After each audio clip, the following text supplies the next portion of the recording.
என்ன செய்யலாம் சொல்லுங்க. அதான் சொல்லுவேன், தமிழன மானமுள்ள தமிழன் அப்படிதான் ஒரு தினம் ஒரு பைசா கொடுங்க அவ்வளோ இருக்கும். கொடுத்த காசுலாம் அடிக்க போன வெளியில யார் யாருக்கு அவ்வளவு காசு கொடுத்தா நீ முழுக்க வழியா கொண்டுவான். இதோட உங்களுக்கெல்லாம் கலைச்சி அடிக்கணும், அவனை கதையமாக்கணும். வந்த தேர்தல வந்துட்டு இங்க கொஞ்சம் முதலாளிமார் அவை காசு கொடுக்குறாங்க தங்களோட வர்த்தகத்தை பெருக்கிறதுக்கு. நாடா இப்படியான நாடா கம்பெனியான நீங்கள் எப்படியா வந்து நாளைக்கு அங்க மக்களுக்கு இல்லாட்டிக்கு நீங்க தேர்தல் பிரச்சாரத்துக்கு போனாங்களுக்கு நான் யாருக்காவது தொடர்பு கொண்டு ஒரு வசனம் சொன்னானா நீங்க செய்யாத எங்க பிரச்சாரம் போடுங்க கிளிநொச்சிக்கு போவேண்டாமண்டு. சொந்த அண்ணா வந்து என்ன 3 லட்சம் காசு வேணும், நாங்கள் நோட்டீஸ் அடிக்கணும், கலண்டர் மாதிரி அடிச்சு கொடுக்கணும்னு கேட்கிறார். அப்ப தலைமையால அவைகளுக்கு அந்த காசு ஒதுக்கப்படையில. அப்ப தேர்தல் செலவுக்காக மக்கள் பணம் கொடுத்தார்களா இல்லையான்றதை மக்களை நீங்களே முடிவு செய்து கொள்வோம். நான் கூட நிற்கின்றேன். அப்ப நீங்க செய்த பிரச்சாரம் தவறா அல்ல நீங்கள் பிரச்சாரத்துக்கு போறோம்னு மக்கள்கிட்ட போய் இல்லையா? பிரச்சாரத்துக்கு போகாத உள்ளவருக்கு இவ்வளவு வாக்கு வந்தா பிரச்சாரத்துக்கு போய் செய்தவங்களுக்கு அப்படி இப்படி வாக்கு வந்தது. இந்த தளத்திற்கு எந்தவித துரோகமும் செய்யவில்லை, தளத்தில் சொல்படியே நடந்திருக்கு. எனக்கு யாழ்ப்பாணத்துல இருக்கிறதுக்கு கொஞ்சம் மன கஷ்டமா இருந்தபடியா அவனுக்கு கொண்டு வந்துட்டேன். சொல்லும் விடுதலை புலிகளின் தளம் தெரிவிச்சோன்னு பெரிய பரபரப்பு. அந்த பாட்டு தான் மேல வந்து அடுத்த ஒரு ட்ரைனிங் கொண்டு வந்த டாக்டருக்கு டாக்டர் இதெல்லாம் மறக்க கூடாது வந்து பக்கத்து வீடெல்லாம் பாட்டை நிப்பாட்டினோன்னா பாட்டை போடுங்க அந்த புல்ல அடிச்சுது பாத்தீங்களா? நல்லா இருந்தது அந்த பேஜ், சூப்பரா இருந்தது. மற்றது யாழ்ப்பாணம் முழுக்க வந்து அந்த அந்த பாட்டு இருக்கு, அந்த உணர்வுகள் எங்களை தூண்டுது. ஓ ஊசிக்குத்தான் போடணும் கஷ்டமா இருக்கு. ஆனா நான் ஒரு சில கேள்வி நான் உங்களை கேட்க போறேன். நீங்க கோபிக்கப்படாது, என்னை இதுல இருந்து பிளாக் பண்ணவும் படாது. நீங்களே இன்னைக்கு கணேசையா நான் கருத்தாடோ கேட்க நீங்கள் எந்த பதிலுமே சொல்லாம விட்ட நீங்கள் என்ன பொறுத்தவரைக்கா இதுல வந்து அவர் தனது கருத்தை ஐயா கணேஷ் ஐயா அவர்கள் வந்து தனது கருத்தை நேரடியா சொல்லியிருக்கிறார். எனக்கு இதுல யார் என்ன செய்யறதுன்னு தெரியாது. என்ன பொறுத்த மண்டல அண்ணா, நான் நேற்றிருந்து 2 மணி 6 நிமிஷம் வரையும் இருந்தேன் நான் தளத்திட. என்னை மேலே ஏற்றின நீங்கள். ஆனால் நான் ஒன்றுமே கதைக்கு இல்லை, எல்லாத்தையும் கேட்டுக்கொண்டிருப்போம் மண்டு கேட்டுக்கொண்டு இருந்துட்டு 2 மணி 6 நிமிஷத்தோட நான் மூவ் பண்ணி போட்டு படுத்துட்டேன். சில நேரம் ஸ்ரீதரன் நம்பி போய் லண்டனுக்கு போன நேரம் கணேஷ் ஐயாவை சந்திச்சு இப்படி ஒரு பேச்சுவார்த்தை நடத்திச்சினமோ என்னவோ அது தெரியாது. ஆனால் என்ன பொறுத்த மட்டும் கணேசன் ஐயா செய்தது தப்பு. அது எனக்கு தெரியாது. எனக்கு நான் நினைச்சேன் நேற்று நீங்கள் இதை பற்றி என்ன பேசுவீங்கன்னா, ஆனா இப்ப நீங்க சொல்ற விஷயத்தை வச்சு பார்க்க போயிட்டு ஒன்று விளங்குது. ஓகே, இடையில கதைக்கப்படாது, எல்லாத்தையும் கேட்டு எங்களோட மைண்டுக்கு வச்சிருந்து நாங்கள் தனிமையில இருந்து எல்லாத்தையும் சிந்திச்சுத்தான் நாங்கள் அதுக்கு ஒரு முடிவெடுத்து இதுதான் சரியா இருக்கும், இதுதான் தளத்துல அடுத்த நாள் விடிய கேட்கிறேன். நான் நேரடியா வர இப்பதான் நேரடியா வர திருப்ப இன்னொரு விஷயம் சொல்றேன் தானே. இந்த தளத்துல இப்ப எனக்கு சேரடி நடக்க போகுது, சரிதானே? எனக்கு சேரடி நடக்க போகுது உண்டு. 3வது விஷயம், அவன் ஒன்று விளங்கிட்டு இவன் விட மாட்டான், தடுக்க போறான். சேரடியும் இந்த தளத்தை முடக்கிறதுக்கு நடவடிக்கை தான் அடுத்த செய்ய போறாங்க. நான் தம்பி எல்லாரும் பாங்க ராஜா, நான் தயார் நிலையில்தான் இருக்கிறேன். இந்த மக்கள் என்னோட இருக்க மாட்டேங்க. மக்களுக்கு ஒருபோதும் இந்த மக்கள் முதுகுல குத்திட்டு நான் போக மாட்டேன். நான் இதுவரை 2009ஆம் ஆண்டு 2008 கடைசியில இருந்து நான் அந்த எதிரி டாக்குமெண்ட் நடத்தி கொண்டிருக்கிறேன், கலன் நடத்தி கொண்டிருக்கிறேன்.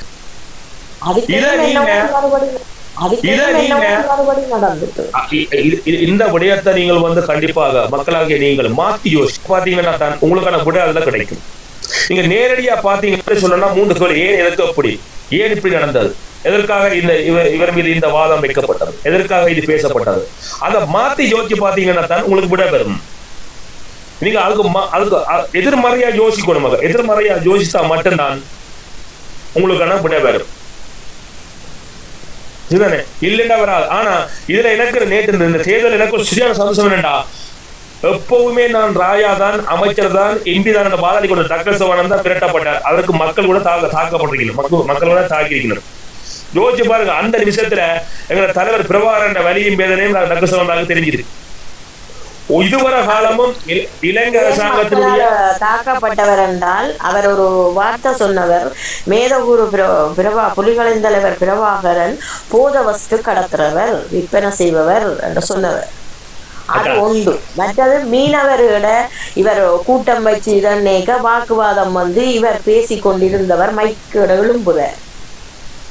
அப்ப அதை போல எத்தனையோ சம்பவங்கள் நடந்திருக்கலாம். மக்கள் எல்லாம் நான் சொல்றேன்னாக்கா, இன்னொரு கேள்வி என்ன, கிளிநொச்சிக்கு ஏன் நீங்கள் பிறகு போக வேண்டாம், அங்க அடிக்கடி அடிபாடு வரும் என்று சொன்ன நீங்கள் யாருக்கு போனோம், யார போனோம்னு சொன்னாங்க?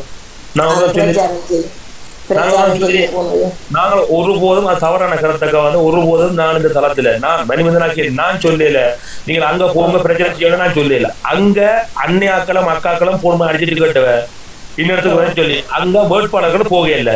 அதுதான் நேற்று தா கிருஷ்ணா வந்து சொல்லிட்டு போயிட்டார். என்னென்ன விஷயம் தான் சில நோட்டீஸ் சரியில்ல, இது சம்பவம் தான் உண்மை. நோட்டீஸ் சரியில்லை. அங்க வேலை செய்த களத்துல யுவன் தம்பி மற்ற போல அக்காக்கள் தங்கச்சியாக்கள் எல்லாம் வேலை செஞ்சவன். அவர் சொன்ன கருத்தெல்லாம் பலது இருக்கு. அப்ப நாங்கள் இறங்கி வேலை செய்யலாம். இப்ப என்னண்டாக்கா, நீங்கள் உங்களோட கடை வந்து ஒரு நாளுக்கு 10,000 ரூபாய் வியாபாரம் செய்யுது. நான் முன்னுக்கு பெட்டி கடை வந்திருக்கிறேன். உங்களோட கடை வந்து 10 வருஷமா இருக்கிற கடை. நான் நேற்று கடையை திறந்து ஓட்டு அல்லது உங்களை மாதிரி புது கடையை திறந்து ஓட்டு எனக்கு முதலாவது நாளே 10,000 ரூபாய் வியாபாரம் வரணுமெண்டா நான் அதுக்காக 6 மாசத்துக்கு முன்னவா வேற மாதிரி வேலை திட்டத்தை செஞ்சிருக்கோம். சரிண்ணா, அதை விட்டு கூட கடையை திறந்து ஓட்டு இந்த நான் நேற்று கடையை திறந்து ஓட்டு இதுக்கு வந்து இவன் கடை வச்சுக்கிறதால இந்த கடைக்கு வியாபாரம் அவன பழி சொன்ன ஆறு பைத்தியக்காரன். கடை துறப்பது முக்கியம் அல்ல, துறந்தால் அதை எப்படி வியாபாரம் செய்யப்படும் விடயத்துல நுணுக்கமா கற்றுக்கொள்றவன் தான், மதிநுட்பம் தெரிஞ்சவன் தான் கட்டிக்காரன். அவ்வளவுதான் விடயம். அப்ப இன்றைக்கு கடைசியில் இந்த தேர்தல் முடிஞ்ச பிறகு வருகின்ற அந்த தகவல்கள் பல விஷயங்களை பார்க்க போய்கல. களத்துல இறங்கி போராடாதவனுக்கு அதிகமான வாக்கு. அப்படி உண்மை உண்மை. அர்ஜுனாண்ட அண்ணா மகனுக்கு எல்லாம் 6,000 சொச்சம் வாக்கு. அப்புறம் வணக்கம் வணக்கம். என்ன கலாம் அடிக்க அடிக்க வருது இல்லையாப்பா? நான் அந்த ஆர்வத்துல அடிக்கிறேன், வருதே இல்லையா? கலாம் அடிக்க வரணும்.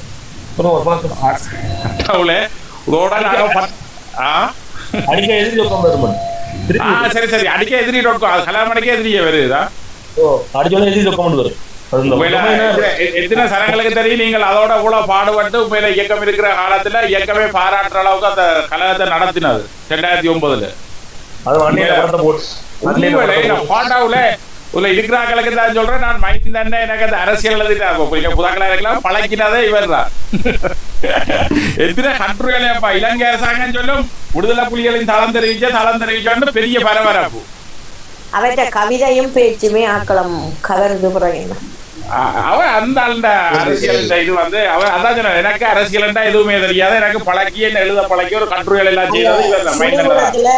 சுழிபுரத்துல டாக்டர் அர்ஜுனாண்ட கூட்டத்துக்கு போயிருக்க அப்படி இவற்ற ஸ்பீச் தான் வரவேற்றது. உண்மையில அதுல சத்தம் கேட்க அந்த புல்ல அரிச்சுது. பாத்தீங்களா? நல்லா இருந்தது அந்த பேச்சு, சூப்பரா இருந்தது. மற்றது யாழ்ப்பாணம் முழுக்க வந்து அந்த அந்த பாட்டு இருக்கு, அந்த உணர்வுகள் எங்களை தூண்டுது. ஓ மூசிக்குத்தான் போடணும், ஊசிக்குத்தான் போடணும். அந்த பாட்டு தான் உண்மையில வந்து அடுத்த ஒரு ட்ரைனிங் ஒன்று வந்து டாக்டருக்கு டாக்டர் இதெல்லாம் மறக்க கூடாது வந்து பாத்தீங்களா? அந்த பக்கத்து வீடெல்லாம் பாட்டை நிப்பாட்டினோன்னா பாட்டை போடுங்க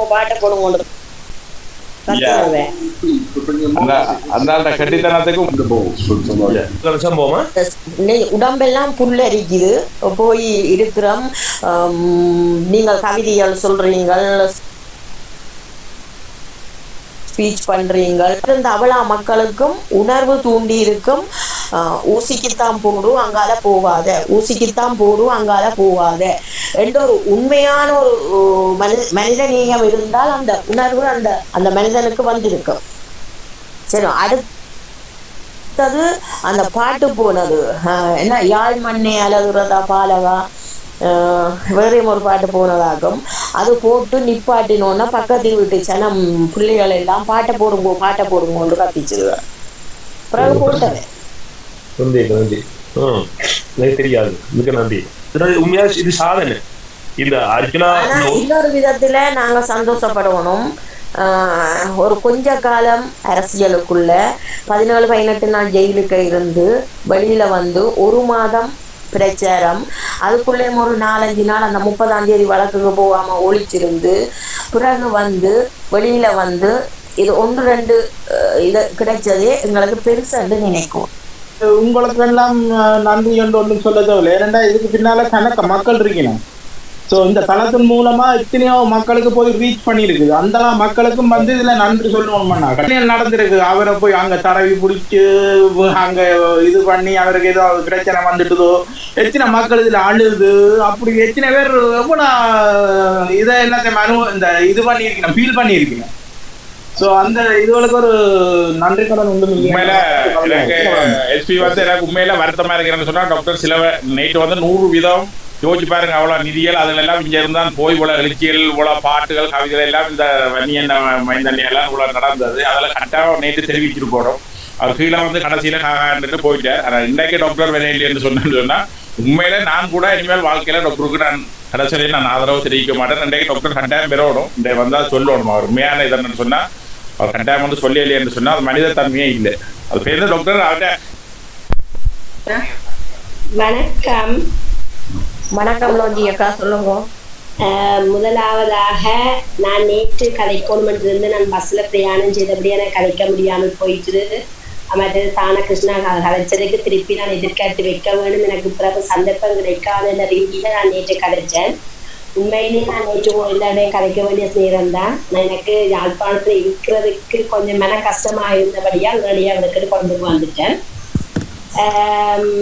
எனக்கு ஆதரவு அளித்த இந்த வன்னி மைந்தனால தளத்திலிருந்து சென்ற எனக்கு ஆதரவளித்து எனக்கு வாக்கு போடுங்கள் என்று கூறிய இந்த தள அனைவருக்கும், வன்னி மைந்தன் உட்பட அண்ணா உட்பட அனைத்து தளத்திலிருந்து அனைவருக்கும் நான் முதல் நன்றியை தெரிவித்துக் கொள்வதோடு, எனக்கு வாக்கு போட்டு என்னை நம்பி வாக்கு போட்டு என் மக்களுக்கு நான் மிகுந்த கவலையுடன் நான் வணக்கத்தில் நன்றியை தெரிவித்துக் கொள்கின்றேன். ஆனால் நான் எனது பணியிலிருந்து அரசியலிலிருந்து விலகினாலும் எனது பணி நிச்சயமாக தொடரும். இதற்கான விளக்கத்தை நான் பின்பு தர இருக்கின்றேன்.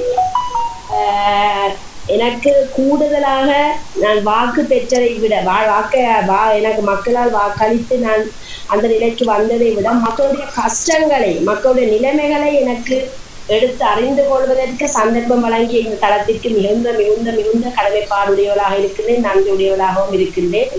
நான் நினைக்கின்ற அளவுக்கு நான் என்னை தெரிவு செய்த நாளிலிருந்து இற்றவரைக்கும் இனியும் இந்த தளத்திற்கு எந்தவித துரோகமும் செய்யவில்லை. தளத்தின் சொற்படியே நடந்திருக்கின்றேன். தளத்திற்கு நான் என்னால் முடிந்த அளவுக்கு நான் உறுதுணையாக இருந்திருக்கின்றேன் என்றுதான் நினைக்கின்றேன். ஏதாவது குற்றங்கள் குறைகள் இருந்தால் என்னை கேட்கலாம், கதைக்கலாம். நான் இதையும் கேட்டு தெரிந்து கொள்ள ஆசையாக இருக்கின்றேன். அடுத்ததாக நான் எனது செயற்பாட்டிலே நான் விளக்க வேண்டிய தேவை எனக்கு இந்த இடத்துல இருக்கின்றது. முடிந்த அளவுக்கு எனது செயற்பாடு நான் நன்றாகவே நான் என்னால் முடிந்த அளவுக்கு நான் செயற்பாடை நன்றாக செய்திருக்கின்றேன். அதை மக்களும் அறிவார்கள், எல்லோரும் அறிந்து கொண்டிருப்பார்கள். முதலாவது நான் எங்களோட குழு சம்பந்தமான விளக்கத்தை நான் தர இருக்கிறேன். செயற்பாடு, அதாவது சுயேட்சை குழு 17 சம்பந்தமான விளக்கத்தை நான் தர வேண்டியிருக்கின்றேன். நான் இதை கதைப்பதற்கான காரணம், இந்த தளத்திலிருந்து தெரிவு செய்யப்பட்டு நான் சென்றமையினால்தான்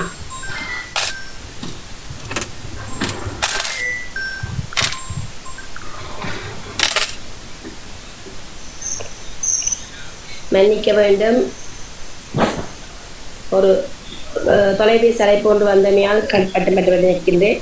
இந்த தளத்திலிருந்து நான் சென்றமையினால் கண்டிப்பாக இந்த தளத்திற்கு விளக்கம் தர வேண்டியது எனது கொள்கையாக, எனது கருத்தாக இருக்கின்றது. எங்களுடைய குழு உறுப்பினர்களை நாங்கள் எடுத்துக்கொண்டால் உண்மையிலேயே குழு உறுப்பினர்கள் யாரும் அறிமுகமானவர்களாக இருக்கவில்லை. ஆனால் பிரகாசண்ணாவும் நானும் இந்த தளத்திலிருந்து சென்றது, அர்ச்சுனாவும் இந்த தளத்தில் இருந்தமையால் எமக்கு தெரிந்தவர்களாக இருந்தார்கள். முகங்கள் பழக்கப்படாவிட்டாலும் கதைத்து பேசிய பழக்கங்கள் உண்டு. அந்த வகையிலே அறிமுகம் இல்லாத முகங்கள்லாம் அந்த இடத்திலே நாங்கள் கண்டுகொண்டோம். எங்களுக்கு அப்போது நாங்கள் செல்லுகின்ற போது எமக்கு ஒரு நோக்கமாக இருந்தது. அர்ச்சுனா அவர்களை நாங்கள் எவ்வாறாயினும் பாராளுமன்றத்திற்கு அனுப்ப வேண்டும் என்ற நோக்கம் எனது நெஞ்சிலே இருந்தது. என்னை பற்றி தான் கூறுகின்றேன், மற்றவர்களை பற்றி நான் கூற வரவில்லை. அந்த நோக்கத்திற்காக நான் கடைசி வரைக்கும் பயணித்திருக்கின்றேன், சேவை செய்திருக்கின்றேன். எனது செயற்பாட்டினை கண்ட எனது மக்கள், இந்த களம் உட்பட அனைத்து மக்களும் உணர்ந்திருக்கலாம், லோஜியும் பாராளுமன்றத்துக்கு சென்றால் தமிழ் மக்களுக்கு ஒரு நல்ல ஒரு காலம், விடிவு காலம் வரலாம் படுத்துவதற்கு பிற்பாடு நானும் என்று நினைந்து கொண்டு மக்களுடைய ஒவ்வொரு பிரச்சனைகளையும் எனது பிரச்சார நடவடிக்கைகளில் ஈடுபட்டு நான் பார்க்கின்ற போது நான் நன்றாகவே உணர்ந்து கொண்டேன். நான்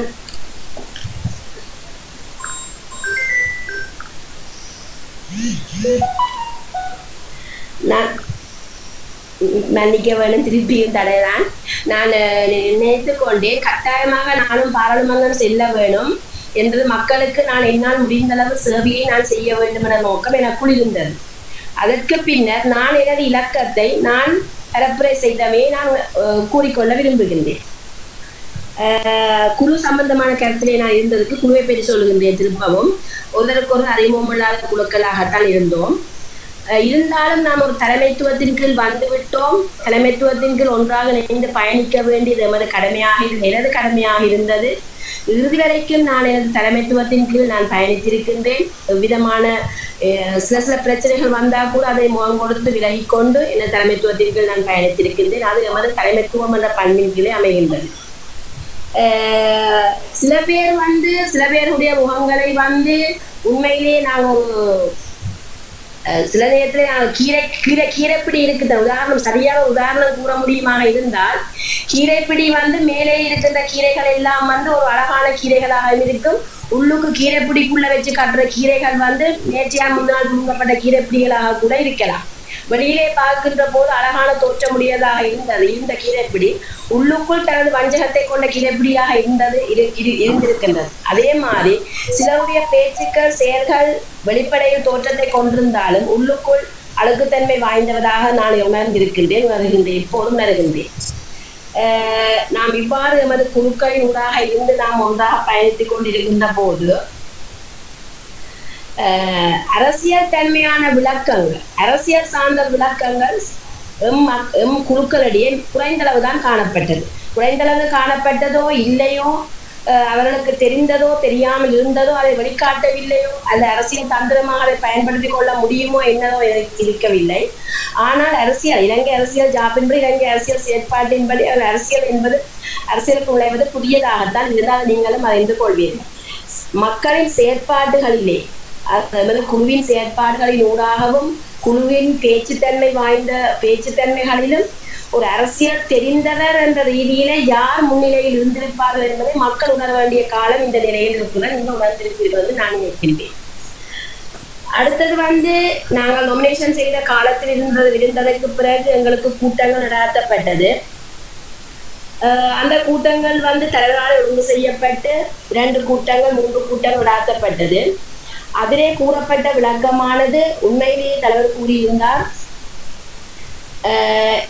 எது வேண்டிய தேவையாக இருந்தாலும் தான் செய்து வருவதாகவும், தனக்கு அதை தனிப்பட்ட ரீதியில் அறிவிக்கும்படியும், அல்ல குழுவிலே மீட்டிங் ஒன்று போட்டு நீங்கள் அதை தெரிவித்துக் கொண்டாலும் தான் செய்து தருவதாகவும், மற்றது நேற்று தானாகிருஷ்ணா கூறியது போல தலைவருடைய பெயரிலேயோ, பொருளாளருடைய பெயரிலேயோ, செயலாளர் பெயரிலேயோ தங்களுடைய மயூரன் அர்ச்சுனாட பேர்ல வங்கி கணக்கு திறப்பதாக தலைவர் கூறவில்லை. அதை நான் ஏற்றுக்கொள்கிறேன். அதற்கான காரணம் ஒரு குழு, ஒரு கட்சியோ ஒரு குழுவோ வங்கி கணக்கு திறப்பதாக இருந்தால் அவர்களுடைய 3 முறை நடைபெற்ற கூட்டு அறிக்கை இங்கு சமர்ப்பிக்கப்பட வேண்டும். அந்த சமர்ப்பிக்கப்பட்ட கூட்டு அறிக்கையோடு தான் மக்களுடைய குறிப்பிட்ட எண்ணிக்கை தொகையுடன் தான் அந்த வங்கி கணக்கு திறக்கப்பட வேண்டும்.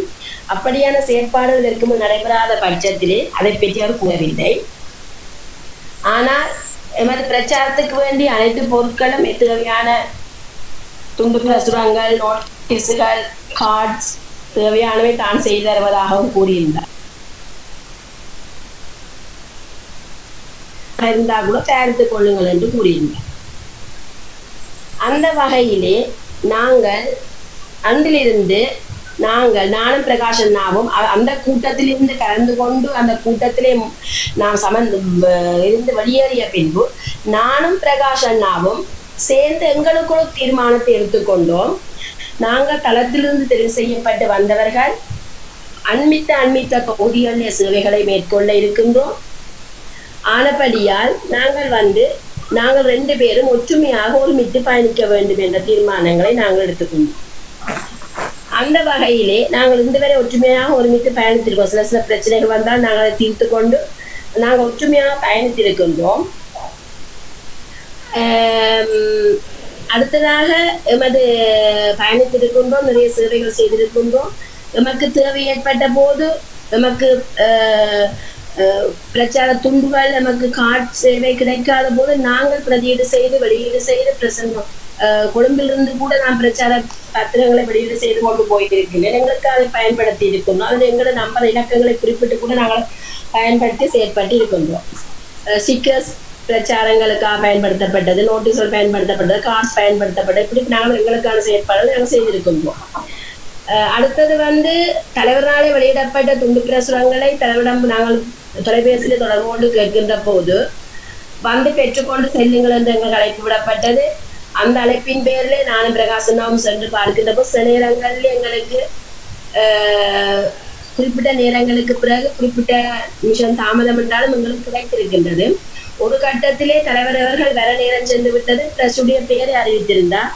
அதிலே போய் அச்சிடப்பட்டிருந்த எல்லா துண்டு பிரசுரங்களையும் பிரகாஷன் தான் எடுத்து வந்திருக்கிறார் எங்களோட தேவைக்காக.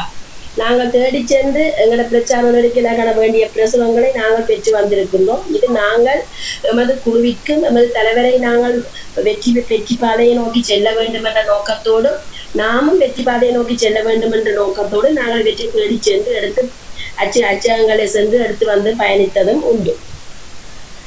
அடுத்ததாக எனது குழுவின் அலுவலகம் திறப்பு பற்றி நான் கூற விரும்புகின்ற போது, நான் எதிலையும் பொறுமையை காத்து கொண்டிருப்பவர். எத்தனையோ நாட்களாக எங்களுக்கென்று ஒரு தலைமை காரியாலயம் திறக்கப்படும், அதில் எங்களுக்கு வேண்டியவர்களை நாங்கள் பெற்றுக்கொள்ளலாம், அல்லது தேவையான சம்பவங்களை கொண்டு தலைமை காரியத்தில் நாங்கள் கலைத்துக் கொள்ளலாம் என்று எதிர்பார்த்திருந்தேன். அவ்வாறு எதிர்பார்த்திருந்த வேளையில்தான் கிருஷ்ணா தான் கிளிநொச்சியில கிருஷ்ணா கிளிநொச்சியில தலைமை காரியாலயத்தை கிளை காரியாலயத்தை தான் திறக்கின்றேன் என்று கூறியிருந்தார். சரி, கிருஷ்ணா முதலே திறக்கட்டும், அதற்கு பிறகு எமது காரியாலயத்தை நாங்கள் திறப்போம் என்று காத்திருந்த போது கிருஷ்ணா தலைமை காரியம் திறக்கிறதுக்கான செயற்பாடுகளை மேற்கொண்டு விட்டு திறப்பதற்கான எந்த முயற்சியையும் பிறகு காணவில்லை. அதன் பின்புதான் நான் பிரகாஷனாவோடு கலைத்துக் கொண்டேன். உண்மையில பிரகாஷனாவுக்கும் எனக்கும் செயற்பாடுகளை சேர்ந்திருந்து செய்வதற்கோ எமது துண்டு பிரசுரங்களை வைப்பதற்கோ மக்கள் எங்களுக்கு உதவிகளை புரிவதற்கோ ஒரு காரியாலயம் இல்லை. அதனாலே நான் பிரகாஷனாவுடன் கலைத்துக் கொண்டேன். நாங்கள் அதற்கு பிறகுதான் நாங்கள் உண்மையில அவசரமாக ஒரு வீட்டினை எடுத்துக்கொண்டு அதற்கான செயற்பாடுகள் எல்லாவற்றையும் மேற்கொண்டு தேவையான முன்மாதிரியான கட் அவுட்டுகள் அடிக்கப்பட்டு எல்லாம் செய்யப்பட்டு நாங்கள் அழைப்பிதழும் அனுப்பி இந்த தளத்தில் கூட நான் அது சம்பந்தமாக கலைத்திருக்கின்றேன். மக்களை கலந்து கொள்ளுமாறு அந்த இது கூட இங்கு அழைக்கப்பட்டிருந்தது. அதிலே மக்களும் கலந்து கொண்டார்கள். அந்த விதத்திலே நாங்கள் எமது கிளை காரியாலயத்தை திறக்கின்ற போது ஒரு பெண் என்ற ரீதியிலே நான் நிறைய சம்பவங்கள், நிறைய எதிர்வுகளை எதிர்கொள்ள வேண்டி வந்தது. கிளை காரியாலயத்தை திறப்பதற்காக இருந்தால் சட்ட ரீதியிலே, தேர்தல் சட்ட ரீதியிலே நாங்கள் தேர்தல் திணைக்களத்துக்கு அறிவித்து அதன் பின்னர் போலீசின் அனுமதியுடன் தான் திறக்கப்பட வேண்டும். உண்மையிலே அதற்கு செய்யப்படவில்லை. முதல் நாள் பின்னேரம் நான் போலீஸ் நிலையத்திற்கு செல்கின்ற போதுதான், அறிவித்தல் செய்வதற்காக போலீஸ் நிலையத்திற்கு செல்கின்ற போதுதான் இது சம்பந்தமான அறிவித்தல்கள் எங்களுக்கு கிடைக்கப்பெற்றது. அதன் பின்னர் உடனடியாக ஜிஎஸ் பிரிவிற்கு சென்று ஜிஎஸ் உடைய அனுமதியை பெற்று அதற்கான ஃபோம் விண்ணப்ப படிவங்கள் நான் கச்சேரியிலே போய் எடுத்து இங்கே கேட்கலாம். கச்சேரி அவ்வளவு நேரம் திறந்திருக்கும் போது தேர்தல் செயற்பாடுகளுக்காக 24 மணி நேரம் கச்சேரி இயங்கி கொண்டிருந்தது. 12 மணி வரைக்கும் கச்சேரி இயங்கி கொண்டிருந்தது. அதுக்கு பிறகு சென்று ஃபோம் எடுத்து விண்ணப்ப படிவங்கள் எடுத்து அது எல்லாத்தையும் முறைப்படி நிரப்பி உடனே இரவு 11 மணி போல கொண்டு சென்று கொடுத்து விட்டு வந்து அடுத்த நாள் காலையிலே அதற்கான அனுமதியை பெற்று வந்து போலீஸிலே ஒரு விண்ணப்ப படிவத்தை கொடுத்து விட்டுத்தான் நான் அந்த தலைமை காரியாலயை திறந்தேன். அதற்கான காரணம் சிலையத்திலே எதிர்கட்சிகளினாலும் வேறு யாராலும் போலீஸ் முறைப்பாடு செய்யப்படுகின்ற போது எமது தலைவர் கைது செய்யப்படுவதற்கான வாய்ப்புகள் இருந்தது. அதை நிவர்த்தி செய்து அப்படி ஒரு சந்தர்ப்பம் எங்களால் உருவாகக்கூடாது என்பதற்காக முழு முயற்சியாக பெண்ணென்ற ரீதியிலே இரவு முழுவதும் திரிந்து நான் அந்த காரியாலயத்தை துண்டு பிரசுத்த விண்ணப்ப படிவங்களை நிரப்பி வந்து உரிய முறைப்படி 9 மணிக்கு திறக்கப்படும் என்று போட்டிருந்தது. 10:30 மணிக்கு திறக்கப்பட்டது. அதற்கான காரணம் வந்து இதாகத்தான் இருக்கின்றது. உரிய முறைப்படி உரிய அனுமதியோடு தேர்தல் சட்டத்தின் கீழ் எமது காரியாலயம் திறந்து வைக்கப்பட்டது. அதற்கு பின்னர் நமது செயற்பாடுகள் அந்த காரியாலயத்திலிருந்து படிப்படியாக தொடர்ந்து கொண்டு போனது. சிலது செயற்பாடுகள் வந்து உங்களுக்கு நீங்கள் பார்த்திருக்கிறீர்கள், யூடியூபர்ஸ் எடுத்து போட்டிருக்கிறார்கள், நாங்களும் எடுத்து அனுப்பி இருக்கின்றோம். நாங்கள் ஒவ்வொரு நாளும் வந்து இதை செய்தோம் என்று இங்கு கூறி சென்றிருக்கின்றோம். சில செயற்பாடுகள் செயற்பட்ட செயற்பாடுகள் உண்மையிலே நீங்கள் கவனிக்கப்படாது இருக்கலாம். உண்மையிலே காலம் 8 மணியிலிருந்து இரவு 8 மணி வரைக்குமோ இரவு 9 மணி 10 மணி 11 மணி வரைக்கும் செயற்பாடுகள் நடைபெற்று கொண்டுதான் இருந்தது இந்த கட்சி இந்த குழுவின் வளர்ச்சிக்காக. அடுத்தது நான் இதிலே கூற வேண்டுமாக இருந்தால் இதிலே வந்து எமது மயூரன் அவர்கள் மயூரனை பற்றி நான் இதிலே கூற வேண்டிய தேவை ஒன்று இருந்தால் சரியாக எமது கட்சிக்குள் தலைமையின்குள் நாங்கள் இறங்கிவிட்டோம். தலைமையின்குள் செயற்பட வேண்டிய தேவை எங்களுக்கு ஏற்படுகின்றது. தபால் மூல வாக்களிப்பு இது ஏற்படுகின்ற 4 தினங்களுக்கு முதல் ஊடக சந்திப்பை சந்தித்து நடத்தியமையால் சில நேரத்திலே எமது வாக்குகள் குறைக்கப்பட்டிருக்கலாம். அதனை பெரும்பாலும் அவர் தவிர்த்திருக்கலாம் என்று நான் நினைக்கின்றேன். இதற்காக அவர் அவ்வாறு ஒரு ஊடக சந்திப்பை மேற்கொண்டார். எந்த விதத்திலே அந்த உலக சந்திப்பை தெளிவுபடுத்த என்பதை என்னால் அறிந்து கொள்ள முடியாமல் இருக்கின்றது. இச்சவரையும் அது யாருடைய பதில்களும் நமக்கு கிடைக்கவில்லை. ஆனபடி அதை பற்றி நான் சரியான கருத்தை கூற முடியாது. ஆனால் தபால் வாக்களிப்பு நடைபெறுவதற்கு சரியாக 2 தினங்களுக்கு முன்னர் இந்த ஊடக சந்திப்பை மேற்கொண்டமையால் நமக்கு கிடைக்கப்பட்டிருந்த வாக்குகள் சேர்த்து சோதிக்கப்பட்டிருக்கலாம் என்று நான் இதை கூறிக்கொள்ள விரும்புகின்றேன். 10,000 அரச வாக்குகள் எங்களுக்கு கிடைத்தது. 10,000 அரச ஊழியருடைய வாக்கு பேர் லிஸ்ட் நமக்கு தரப்பட்டிருந்தது. அந்த பேர் லிஸ்டுகளுக்கு ஏற்ப சில கட்சிகள் கடிதங்கள் கூட அனுப்பப்பட்டிருந்தது. எம்மால் அவ்வாறான செயற்பாடுகள் எல்லாம் செயற்படுத்தப்பட முடியவில்லை. அடுத்தது வந்து அதற்கு பிறகு எங்கள் தொடர்ந்து செயற்பாடுகள் இருந்து நாங்கள் தேர்தலுக்கு முகம் கொடுத்திருக்கின்றோம். உண்மையிலேயே நான் கூறிக்கொள்ள இதில் மேற்கொண்டு செயற்பாடு தவறுகள் இருந்தால் பிறகு நீங்கள் என்ன கேட்டுக்கொள்ளுங்க, நான் அதுக்கு விளக்கம் தர இருக்கின்றேன். உண்மையிலேயே இந்த தளத்துல இருந்து நிறைய ஒவ்வொருத்தரும் எங்களுக்கு இந்த இடத்திலே கூட்டம் வையுங்கள், இந்த இடத்துல மக்களை சந்தியுங்கள், இவர்கள் வந்து உதவி செய்யறதுக்கு காத்திருக்கிறார், நிறைய அழைப்புகள் எங்களுக்கு வந்தது. அந்த அழைப்பின்படி நாங்கள் அங்கு சென்று மக்களை சந்தித்து அதன்படி செயற்பாடு செய்திருக்கின்றோம். ஒரு இடத்திலே கூட கிளிநொச்சிக்கு போக வேண்டாம் என்று வன்னி மகேந்திரன்னா கூறவில்லை. கடைசி நேரத்தில் கூட எங்களுக்கு கிளிநொச்சியிலிருந்து 2-3 தொலைபேசி அழைப்புகள் தொலைபேசி இலக்கங்களை நமக்கு அறிவித்திருந்தார். அடுத்ததாக நான் கூறிக்கொள்ள விரும்புவது வந்து என்னவென்று சொன்னால், எதிர்பார்த்து நாங்கள் தற்போதைய தேர்தல் நிலவரத்துக்கு நாங்கள் வருவோம். உண்மையிலே எங்களோட செயற்பாட்டிற்கு அமைய எங்களுடைய குழுவின் அனைத்து செயற்பாடுகள், அதாவது கற்றவர்கள் நிறைய பேர் இருக்கிறார்கள். அப்படி இருக்கின்ற சந்தர்ப்பத்தில் தேர்தல் பிரச்சாரங்கள் செய்தவர்கள் இருக்கின்றார்கள். அப்படி இருக்கின்ற சந்தர்ப்பத்திலே நாம் எதிர்பார்த்தது 2 ஆசனங்களும் ஒரு போனஸ் ஆசனமும் கிடைக்கும் என்றுதான் கடைசி வரைக்கும் நாங்கள் எதிர்பார்த்து சென்றிருந்தோம். ஆனால் நமக்கு கிடைக்க பெற்றது ஒரு ஆசனம் மட்டுமே. அந்த வகையிலே நான் எனது கருத்தை தான் நான் இதை தெரிவிக்கின்றேன். அந்த வகையிலே எனது கருத்தாக இது அமைவது, உண்மையிலே அர்ஜுனா ராமநாதன் அவர்கள் பெற்றுக்கொண்ட வாக்குகள் வந்து 20,647 நினைக்கிறேன். இந்த வாக்குகள் 27,000 சொச்ச வாக்குகளிலே தான் அவர் வெற்றி அடைந்து இருக்கின்றார். இதிலே வந்தது 7,000 வாக்குகளும் மேலதிகமாக இருக்கின்றது. இதிலே வந்து உண்மையிலே 116 வாக்குகள் அது குறைந்தபடியால்தான் சங்கு சின்னத்துக்கு ஒரு ஆசனம் கிடைக்கவில்லை. 117 வாக்குகளை மேலதிகமாக பெற்றிருந்தால் சங்கு சின்னம் ஒரு ஆசனத்தை தட்டி சென்றிருக்கும் என்று நான் நினைக்கின்றேன். அந்த வகையிலே 7000 மேலதிகமாக, அதாவது மேலதிகமாக நாங்கள் கூறுகின்ற போது அர்ச்சுனாவுக்கு வாக்களிக்காமல் ஏனைய மூவருக்கு வாக்களித்த ஆசனங்கள் 7000 வாக்குகள் அங்கு இருக்கின்ற பட்சத்திலே தான் அர்ச்சுனா அவர்கள் முதன்மை நிலைக்கு சென்று இந்த ஆசனத்தை கைப்பற்ற முடிந்திருக்கின்றது என்பது எனது கருத்து.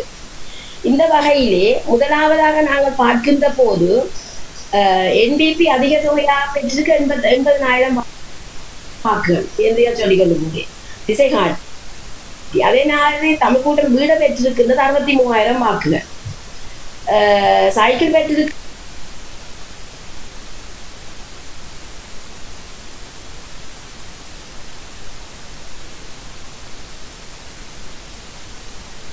27,000 சின்னம் பெற்றிருக்கிறது 27,8.6 காணப்படுகிறது. எங்களை 8.56 காணப்படுகிறது. 4.4 வீதம் தான் எங்களுக்கு குறைவாக காணப்படுகிறது.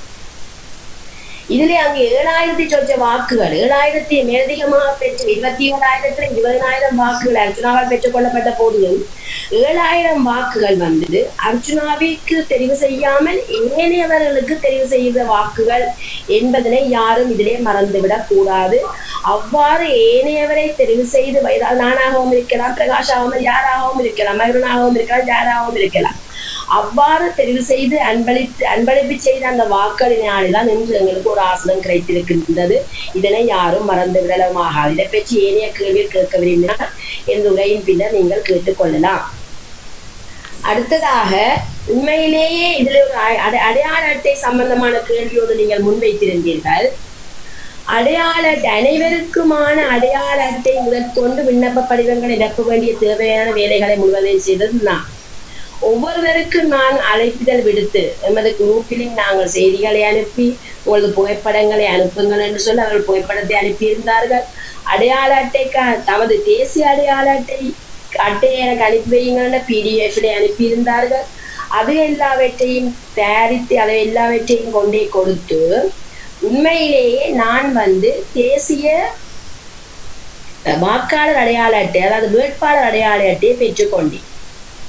வேட்பாளர் அடையாள அட்டையை வைத்துக் கொண்டு நாங்கள் வாக்கு எண்ணும் இடத்திற்கு செல்ல முடியும். அந்த வேட்பாளர் அடையாள அட்டை தானா கிருஷ்ணாவுக்கு வழங்கப்படாததுக்கான காரணம் அவரிடம் அடையாள அட்டை அனுப்புங்கள் என்று கூறிய போது அடையாள அட்டையை அனுப்பியிருந்தார். தேசிய அடையாள அட்டையை PDF அனுப்பியிருந்தார். அவருடைய புகைப்படத்தை அனுப்புங்கள் என்று கூறிய போது புகைப்படத்தை அனுப்பவில்லை. இதனால் அவருக்கான விண்ணப்ப படிவங்கள் என்னால் செய்து கொள்ளப்பட முடியாது என்றார்.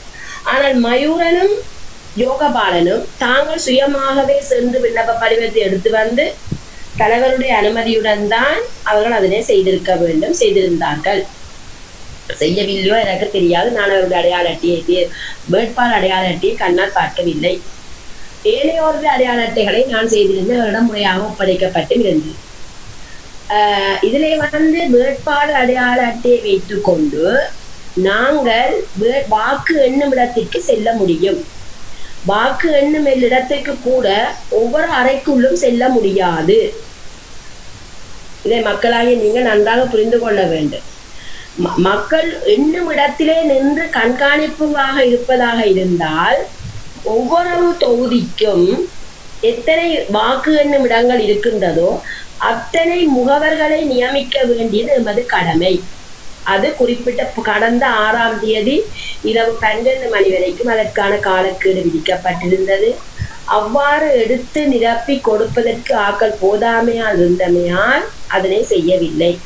அப்போது கூட நான் கதைத்திருந்தேன் தலைவருடன் உப்பிடி தொகுதி பருத்து தொழில போதிய வாக்கள் இருக்கின்றார்கள், அதையாவது நாம் நிரப்பி கொடுத்து எடுப்போம் என்ற தேவையில்லை. இறுதி நேரத்தில் வாக்கு சொல்லும் இடத்திற்கு நான் செல்கின்றேன், 2 பேர் செல்வதற்கு அனுமதி இருக்கின்றது, நான் செல்கின்றேன் என்று கூறினார். சரியான தலைமைத்துவத்திற்கு கடைசியாக வாக்குகள் எல்லாம் எண்ணி முடிந்ததன் பின்னர் விருப்பு வாக்கு எண்ணும் இடங்களுக்கு 2 பேருக்கு மட்டும்தான் செல்வதற்கு அனுமதி உண்டு. அந்த 2 பேர்கள் அதற்கான அனுமதியை பெற்றுக்கொண்டு சென்றவர்கள் கௌசல்யாவும் அர்ச்சுனா ராமநாதன் அவர்கள். அதற்கு பின்புதான் நாங்கள் வெளியிலே நின்று அதற்கான எதிர்முறை காத்து கொண்டு இந்த உறுதி முடிவு வரும் வரைக்கும் அதற்கு முன்னர் நாங்கள் சென்றிருந்து வாக்கெண்ணும் படிவங்களை வெளியே எதிரே நின்று நாங்கள் அந்த இடத்திலே நிராகரிக்கப்பட்ட வாக்குகள், மக்களால் வாக்கு செலுத்தப்படாத வாக்குகள் வந்து 2,50,000. நிராகரிக்கப்பட்ட வாக்குகள் 80% அதிகமாக காணப்பட்டது. 4 லட்சம் 6 லட்சம் பெறுமதியான வாக்குகள் 2,50,000 செலுத்தப்படவில்லை என்றால் இறுதியாக இருக்கின்ற வாக்குகள் எத்தனை? அது 80% நிராகரிக்கப்பட்ட வாக்குகளாக இருக்குமானால் எவ்விதம் வாக்குகள் சிதைவடைந்து இருக்கின்றது என்பதை மக்களாகிய நாங்கள் கருத்திலே கொள்ள வேண்டும். அதன் அடிப்படையிலே தான் வாக்குகள் சிதைவடைக்க அழுதியாக எண்ணும் இடத்திலே வாக்குகள் முதலில் வாக்கு எண்ணும் முறையை நான் கூறுகின்றேன். முதலிலே ஒவ்வொரு பெட்டிகளும் வைக்கப்பட்டு, அதாவது கட்சிகளுக்குரிய முதன்மை கட்சிகளுக்குரிய பெட்டிகளும் முதன்மை சுயேட்சை குழுக்கான பெட்டிகளும் வைத்துக்கொண்டு வாக்குகள் வந்து ஒவ்வொரு தொகுதியாக ஒவ்வொரு அறையில் ஒதுக்கப்பட்டு முதல்ல கட்சிக்கு சுயேட்சை குழுக்குரிய வாக்குகள் அந்தந்த பெட்டியில இடப்படும். அதன் பின்னர் விருப்பு வாக்கு அந்த பெட்டியிலிருந்து எடுக்கப்பட்டு ஒவ்வொருவருடைய விருப்பு வாக்களும் எண்ணப்பட்டு 50-50 கட்டுகளாக கட்டப்பட்டு அந்த பெட்டியில் போட்டதன் பின்னர் கட்டுகள் அங்கே மாறி மாறி சென்றடைந்தால் யாருக்கும் அது தெரிய போவது இல்லை. அதுல 9 பெட்டிகள் வைக்கப்பட்டு 9 பேருக்குமான வாக்குகள் கட்டி போடப்படும்.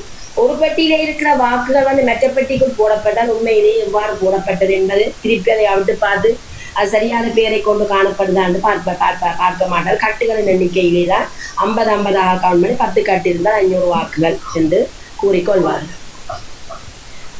அந்த வகையிலே நாங்கள் பெற்றுக்கொண்ட வாக்குகள் இவ்வாறாக அமைந்திருக்கின்றது. உண்மையிலேயே நான் இது சொல்ல வேண்டியது வந்து மக்கள் மத்தியிலே நான் எந்த ஒரு செயற்பாட்டையும் இதுவரையிலே மக்களுக்கு எந்த ஒரு உதவியினையும் செய்திருந்தால் கூட சில சந்தர்ப்பங்களில் மக்களுக்கு தெரியாமல் இருந்திருக்கலாம். நான் பொது இடங்களில் பொது சேவைகளை செய்யவில்லை, கைப்பற்ற ரீதியில் நான் சேவைகளை செய்திருக்கின்றேன். எனக்கு வாக்களித்த அனைத்து நெஞ்சங்களுக்கும் அனைத்து உள்ளங்களுக்கும் நிலவும் முதல் நன்றியை கூறிக்கொள்வதோடு நான் சில இடங்களிலே மக்களுக்கு என்னென்ன தேவைகள் என்று பார்த்தறிந்து விட்டு வந்திருக்கின்றேன். அதற்கான சேவைகளையும் அதற்கான உதவிகளையும் ஏதோ ஒரு விதத்தில் நான் அதை செய்ய முனைவேன் என்பதை கூறிக்கொள்வதோடு ஏதாவது கேள்விகள் கேட்க விரும்பினால் இதில் ஏதும் விளக்கங்கள் இல்லாவிட்டால் என்னோடு கேட்டு தெரிந்து கொள்ளலாம் என்று கூறிக்கொள்கின்றேன். நான் இன்றைக்கு மட்டும் எனது அரசியல் சம்பந்தமான கதைகளை கதைக்க விரும்புகின்றேன். அதற்கு பின்னர் நான் அரசியல் சம்பந்தமான கதைகளை இதிலே கதைக்க விரும்பவில்லை என்பதையும் கூறிக்கொள்ள விரும்புகின்றேன். ஆகவே அரசியல் சம்பந்தமான கருத்துக்களை என்னோடு இன்றையிலிருந்து யாராவது கேள்வி கேட்க விரும்ப கேட்டுக்கொள்ளுங்கள். நான் அதற்கான பதிலை தர விரும்புகின்றேன். நன்றி, வணக்கம். லோஜியக்கா, நீங்கள் வீடு வீடா போய் பிரச்சனை அதற்கான கேள்வி வீடு வீடாக நாங்கள் இதிலே நாங்கள் விட்ட தவறு நான் விட்ட தவறாக நான் கூறிக்கொள்ள அதையும் நான் சொல்ல வேண்டும். கூறிக்கொள்ள விரும்புவது வந்து ஒன்று வந்து எமக்கு பிரச்சார நடவடிக்கைகளை மேற்கொள்வதற்கு ஏனைய கட்சிகளை போல ஒரு குழுவை நாங்கள் இறக்கவில்லை. கடைசி நேரத்தில் 5 பேர் 6 பேரை கொண்டவர்கள் இறக்கி இருக்கணும். பிரகாஷனா 10 பேரை கொண்டு அப்படியான நாங்கள் இறக்கி இருக்கின்றார்கள். அது நாங்கள் இறுதி ஒரு கிழமையில் மேற்கொண்ட இதுதான். அதற்கு முதலே நாங்கள் இறக்கி செய்வது என்றால் கொடுக்கறதுக்கு மன்னிக்கணும். என்னென்றால் நீங்கள் குழுவாக இறக்கியிருந்தால் அதிகமான ஓட்டு வரும்னு சொல்றீங்க. சரி, அதை நான் வரவேற்றுக்கொள்ளும். நடைமுறை அதுதான் வரவேற்றுக்கொள்றேன், அது உண்மை இருக்கு. ஆனால் பிரச்சாரத்துக்கே செல்லாமல் எப்படி அர்ச்சுனா ராமநாதனுடைய சொந்த அண்ணாவான கிருஷ்ணாவுடைய மகன் அன்பழகன் 6500 ஓட்டு எடுத்தார். 2, கௌசல்யாவுக்கு எப்படி 15800 அர்ச்சுனா ராமநாதனுக்கு ஈக்குவலா கிட்டத்தட்ட வந்திருக்கு. அவர் 20000 வாக்குத்தான் எடுத்திருக்க, 20000 வாக்கு தான் அவருக்கு வந்திருக்குது. மிச்சம் மற்ற வாக்கு வந்திருக்கு. அப்ப கிட்டத்தட்ட அர்ச்சுனா ராமநாதனுக்கு வரை கிட்டத்தட்ட 4500 600 வாக்கு கிட்டதான் வித்தியாசம். அவருக்கு எப்படி இந்த வாக்கு வந்தது? இதை நான் கூட நிற்கின்றேன். நீங்க செய்த பிரச்சாரம் தவறா? அல்ல நீங்கள் பிரச்சாரத்துக்கு போறோம் மக்கள்கிட்ட போய் இல்லையா? பிரச்சாரத்துக்கு போகாத உள்ளவருக்கு இவ்வளவு வாக்கு வந்தா, பிரச்சாரத்துக்கு போய் செய்தவங்களுக்கு அப்படி இப்படி வாக்கு வந்தது. 5000 அப்படி வந்தது, 3500 5000. நான் இதை ஒன்றை கூறிக்கொள்ள விரும்புகின்றேன். அர்ச்சுனாவிற்கு விருப்பு வாக்காக 20000 கிடைக்க பெற்றிருக்கின்றது. அர்ச்சுனாவை விரும்பியவர்கள்லாம் அந்த 20000 பேரும். இதிலே அர்ச்சுனாவின் பிரச்சாரம் வந்து எனக்கு வாக்கு போடுகின்ற அனைவரும் 3ஆம் நம்பருக்கு வாக்கிடுங்கள் என்ற ஒரு பதில். நீங்கள் பார்த்திருப்பீர்கள், பார்க்காமல் இருக்கலாம். அந்த வகையிலே அர்ச்சுனா விரும்பியவர்கள் அந்த 20,000 வாக்கு போடப்படுகின்ற போது அர்ச்சுனாவின் சொல்லுக்கு இணங்க 3ஆம் நம்பருக்கு வாக்கு போட்டவர்கள் இருக்கலாம்.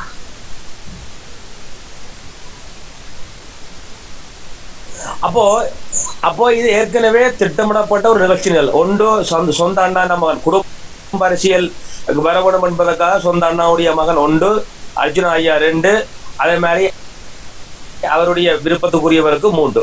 அப்ப ஏனையவர்கள் நீங்கள் வரக்கூடாது என்பதற்காக தட்டி கழிக்கப்படுவதற்காக இவரான இலக்கம் கொடுக்கப்பட்டுள்ளதா? ஒரு கட்சியினுடைய அல்லது சுயேட்சை கட்சியினுடைய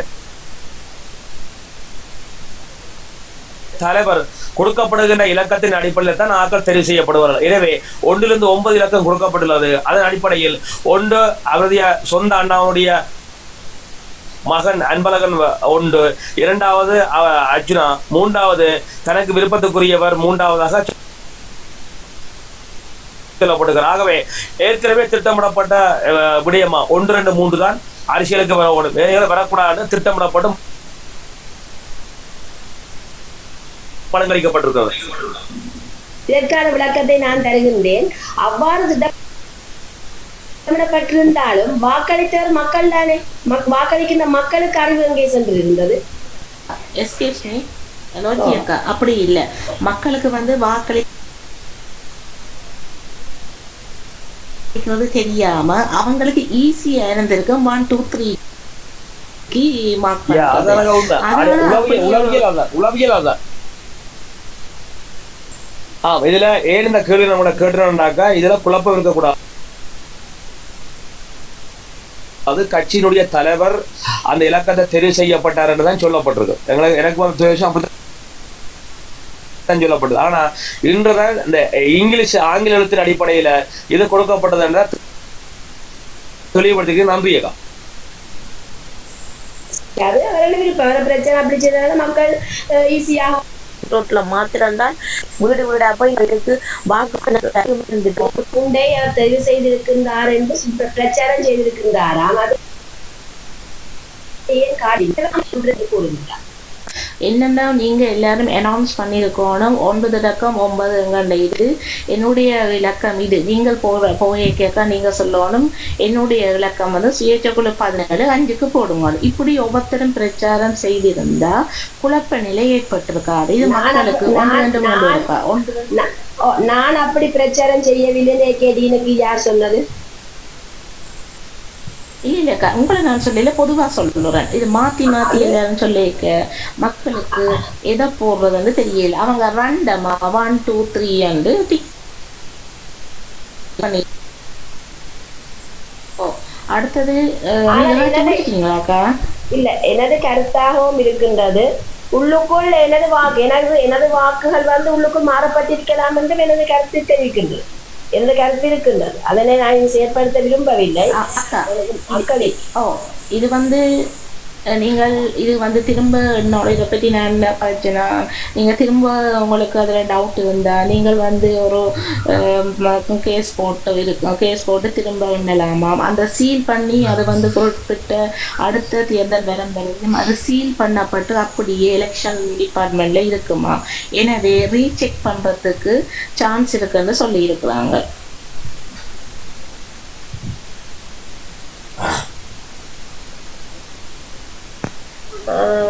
அடுத்தது அப்படி ஒரு முறை நான் மீளவும் அதற்குள் செல்ல விரும்பவில்லை. இதற்கான காரணம் பாராளுமன்றத்துக்கு நான் தெரிவு செய்யப்பட்டு சென்றால் நான் இதை சந்தோஷமாக ஏற்றுக்கொள்கின்றேன். இதற்கான எனது கொள்கை அர்ச்சுனாவை அனுப்புவதாக இருந்தது. அதன்படி நான் செயற்பட்டிருக்கின்றேன். தளத்திற்கு நான் விசுவாசமாக இருந்திருக்கின்றேன். மக்கள் நான் ஒன்று சேர்ந்திருக்கிறேன். பாராளுமன்றத்திற்கு சென்றால் எமது கருத்துக்களை முன்வைக்க முடியும். ஆனால் அதற்கான தீர்வுகள் எவ்வாறு கிடைக்கும், எப்படி கிடைக்கும் என்பதை நான் காத்திருந்துதான் பார்க்க வேண்டும். நான் வெளியிலே நிற்கின்ற போது இதனை விட எனது கொள்கைகள், எனது மக்களுடைய தேவைகள், எனது கருத்துக்களை நான் மக்களோடு கலந்து ஆலோசித்து அதற்கான அனுமதி எல்லா அமைச்சர்களிடமும் சென்று கேட்டு நிறைவேற்றக்கூடிய வாய்ப்பு எனக்கு இருக்கும். பாராளுமன்றத்துக்கு சென்றால் நான் சில அமைச்சர்களிடம் அதை பெற்றுக்கொள்ள முடியும். இது எல்லா இடமும் சென்று எனக்கு பெற்றுக்கொள்ளக்கூடிய வாய்ப்பு வல்லமை இருக்கின்றது. நான் மக்களுக்கு செய்ய வேண்டியது வெளியில இருந்து செய்ய காத்திருக்கின்றேன், செய்வேன்.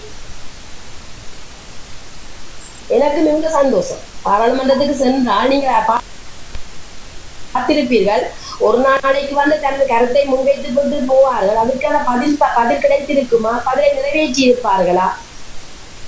அதற்கான செய்ய கோப்பாளர்களை மேற்கொள்ள விழுந்திருக்குமா? அவ்வாறு இல்லை. தமிழ் கருத்தை பேசிவிட்டு செல்வார்கள், அவ்வளவுதான். அதற்கான எதிர்விளைவு அந்த பாராளுமன்றத்தில் அதற்கான முடிவு தீர்த்து வைக்கப்பட போவதில்லை. மற்றது என்னண்டாக்கா, இன்றைக்கு வந்து அந்த நாங்கள் கிளிநொச்சியில் அந்த சிவகுரு ஹார்ட்வேருக்கு பின்னால் போன அந்த 5 குடும்பம் அவங்க எடுத்து வந்து விஷ் பண்ணினாங்க. எங்கள்ட அந்த ஊசி சின்னம் என்ன வெற்றி பெற்றதுக்கு விஷ் பண்ணினாங்க. உங்கள்கிட்டையும் சொல்லி நான் அதை இதில் தெரிவித்துக் கொள்கிறேன். அடுத்த விஷயம், லோஜியக்கா நீங்கள் கதைச்சு முடித்தா நான் கண்டினியூ பண்ணிவிட்டு மற்றாக கேட்டுக்கொண்டிருக்கிறேன். நான் இறங்குறேன்.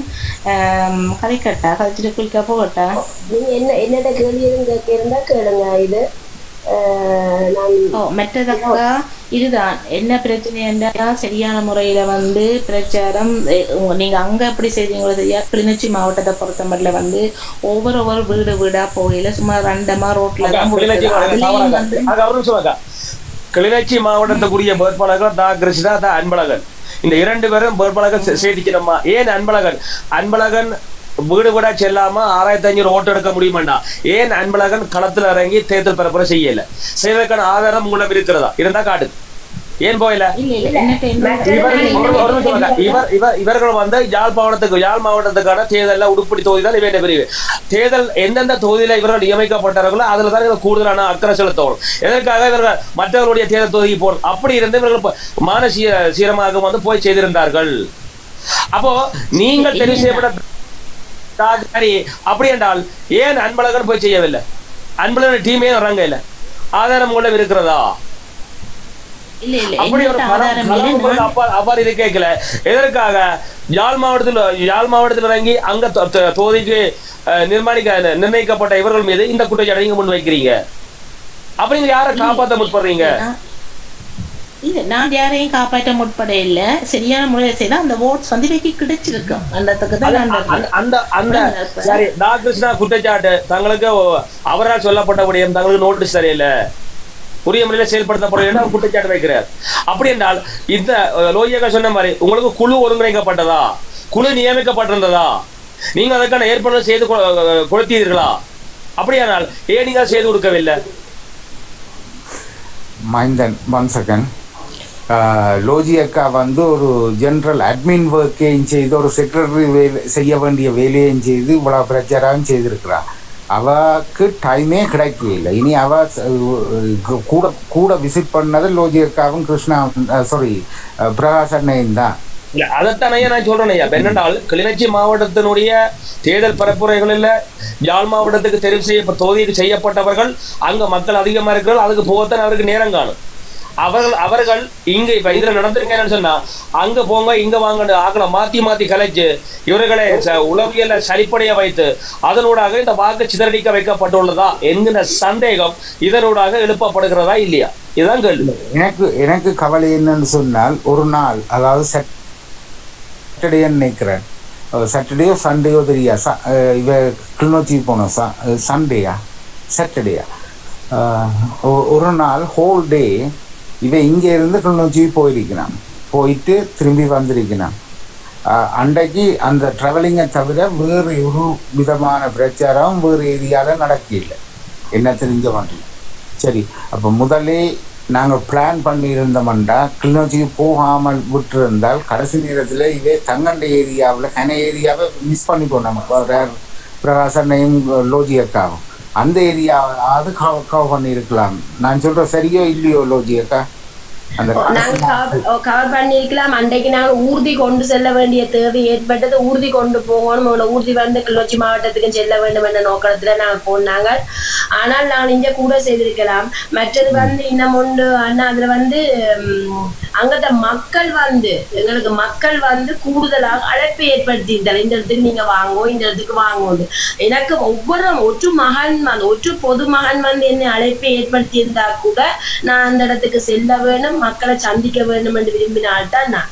அந்த ரீதியிலே தான் அங்கே போயிருந்தோம், செய்துட்டு வந்துட்டோம். உங்களோட தர்மபுரம் கருத்து சரி அக்கா, உங்களோட கருத்து சரி, உங்களோட நோக்கம் சரி, நீங்க பயணிக்கிற இந்த விஷன் சரி.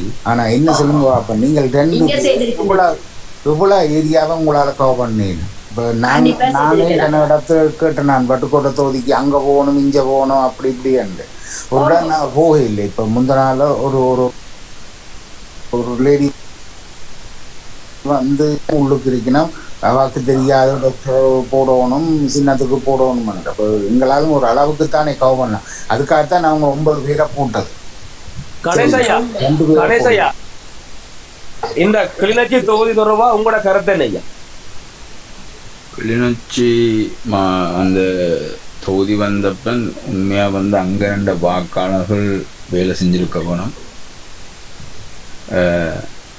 அங்க இருந்த வாக்காளர்களும் தலைமையும் தான் அதுக்கு பொறுப்பெடுக்கணும். உண்மையா வந்து கிளிநொச்சிக்குள்ள கொண்டே லோஜியையும் பிரகாஷையும் இறக்கினத்துல எனக்கு உடன்பாடு இல்லை. ஏன்னா லோஜி பிரகாஷ்ன்ற வேட்பாளர்கள் 2 பேரும் தங்கட ஏரியாவை கவர் பண்ணி தங்கட வாக்குகளை கவர் பண்ணியிருக்க வேணும். அந்த கிளிநொச்சி ஏரியாவில் இருந்த கிருஷ்ணாவுடைய பிரச்சாரம், அவர் நேற்று வந்த பிரச்சனைகளை சொன்னவர், எனக்கு அதுலேயும் சில விஷயங்கள் உண்மையில் இருக்குது, அதை நாங்கள் ஏற்றுக்கொள்ள வேணும். அதே நேரத்தில் உங்களுக்கு இருக்கிற அதே கேள்வி தான் எனக்கும்.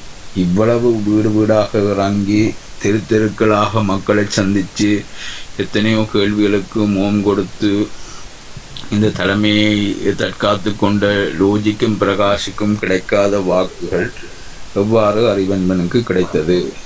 இதற்குரிய விளக்கம் எனக்கு விளங்காமலே இருக்கு.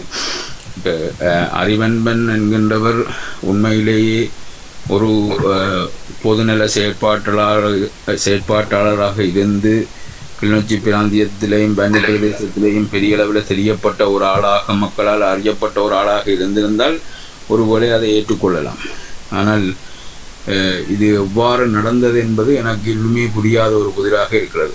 இப்போ சாவகச்சேரி கொடிகாமம் பகுதியில் அர்ஜுனா 1 2 3க்கு ஓட்டை போடுங்கன்னு சொல்லி அது போடப்பட்டிருந்தால் அதை நாங்கள் ஓரளவுக்கு ஏற்றுக்கொள்ளலாம். அந்த வாக்குகள் வந்து 1 2 3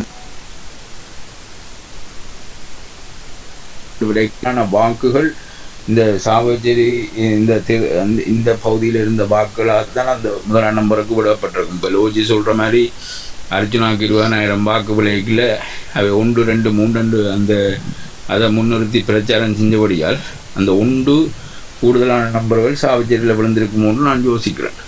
விருப்பு வாக்குகள் கணேஷ் ஐயா, ஏன் கிளிநொச்சிக்கும் தலைவர் அர்ச்சனாக்கள் போடல தானே? கிளிநொச்சிக்கும் அங்கே இந்த பிரச்சாரத்தை மேற்கொண்டே 1 2 3 மேற்கொண்டிருக்கலாம் தானே? சங்கான ஏரியாவில் வந்து 1 2 3க்கு போயிடுவேன். என்னண்டா ஐயா வணக்கம். என்னண்டா நீங்கள் சொல்றீங்க கிளிநொச்சி ஏரியாவுக்கு வந்து டைம் பேஸ்ட். கிளிநொச்சி மாவட்டத்தில் வந்து 2100 வாட்ஸ் வந்து ஊசிக்கு கிடைச்சிருக்கு. அதே நேரம் வந்து உடுப்பட்டி தேர்தல் தொகுதியில் வந்து 1800ம் பருத்தித்துறை தேர்தல் தொகுதியில் 1500 வாட்ஸ் தான் ஊசிக்கு கிடைச்சிருக்கு. அப்போ நீங்கள் என்னென்று சொல்லுவீங்க கிளிநொச்சி மாவட்டத்துக்கு வந்து டைம் பேஸ்ட் ஆனது என்னண்டு? இல்லையம்மா, டைம் வேஸ்டானு நான் சொல்றேன். என்னன்னு சொன்னா அந்த இவன் அந்த ஜியோகிராபிக்கல் இதுல பாத்தீங்கன்னா இவன் க்ளோஸ் ஏரியால இவ ஃபோக்கஸ் பண்ணி சரி. அதே நேரத்துல ஏகேடி நீங்க சொல்லு கவனிக்க வேணும். உருப்படி தொகுதியில இருந்து மொத்த வாக்கு வந்து 5000. அது உண்மையா? இப்ப நீங்கள் ப்ராப்பரா உடுப்பட்டியில பிரச்சாரம் செய்திருந்தீங்களான்னு சொன்னா அந்த 5000த்துல ஒரு 4000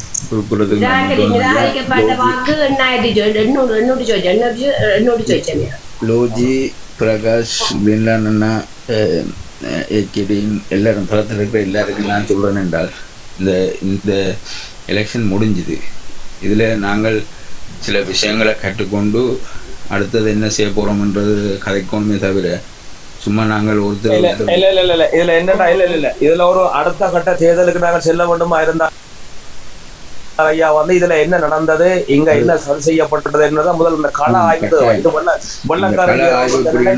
இப்ப 5000 உடுப்படி தொகுதியில ஏகேடிக்கு விழுந்த கண்டால் அவ லோஜியக்கா எவ்வளவு விழுந்தது உடுப்படியில? இல்ல மொத்த வாக்குகள் உடுப்படி தொகுதியில 5000 தானே அண்ணா. அதுல 1700 சொச்சம் விழுந்திருக்குது உருப்படி ஊசிக்கு. 4820 அக்கா.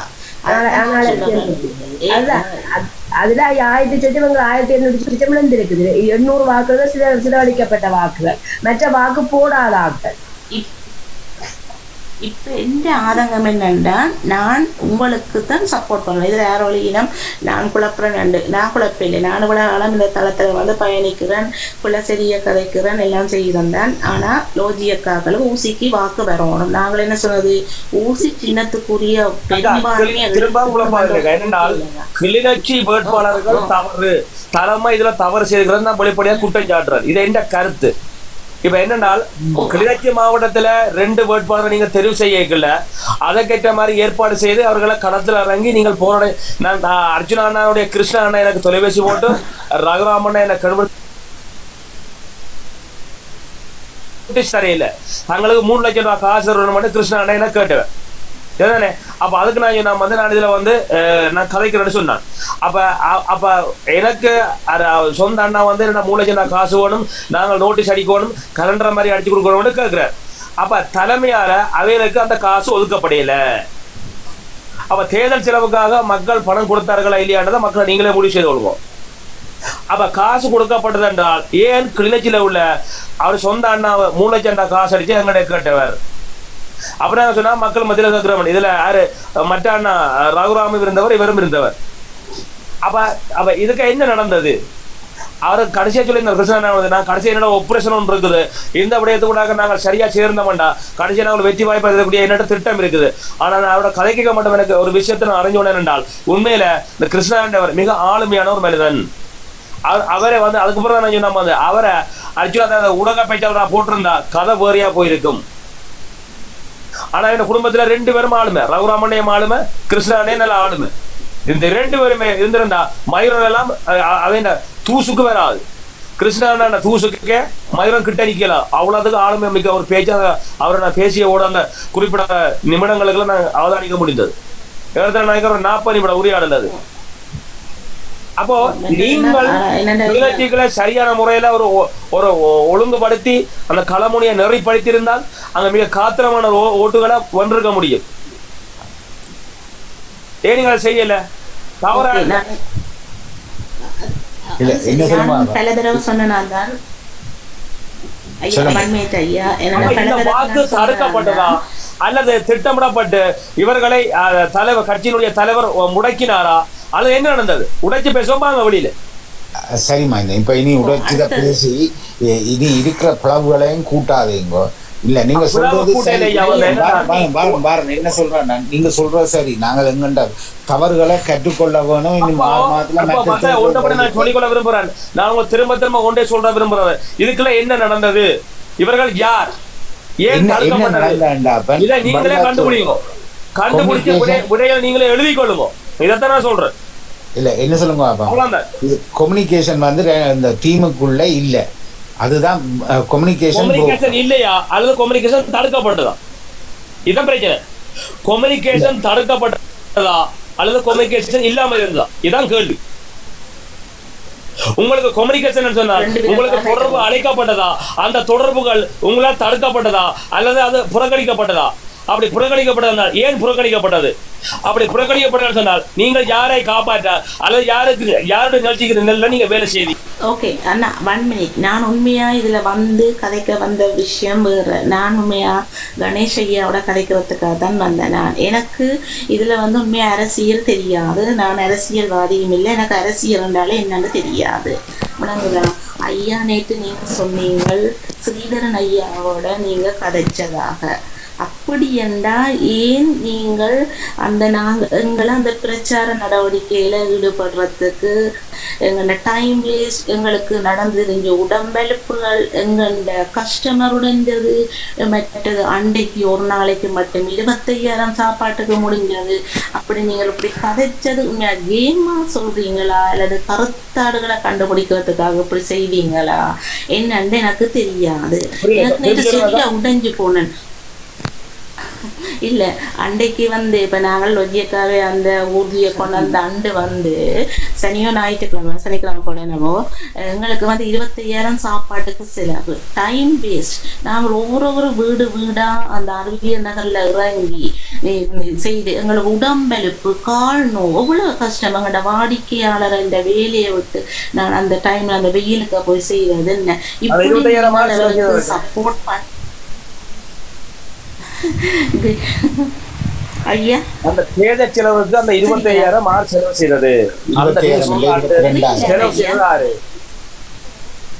கிரீன்லேண்ட் ஐயா. அவருக்கு என்ன வாகனத்தின் கூலி, டிரைவர் கூலி, சாப்பாடு, இவ்வளவு மத்தியானத்துக்கு மட்டும் நாங்கள் கன பேர் வந்தது. எல்லாரும் ஒரு விடயம் மட்டும் தெரியுது, தேர்தல்ல பிரதான நபர்கள் தான் அனைத்தும் செலவு செய்யப்பட்டிருக்கிறார்கள்.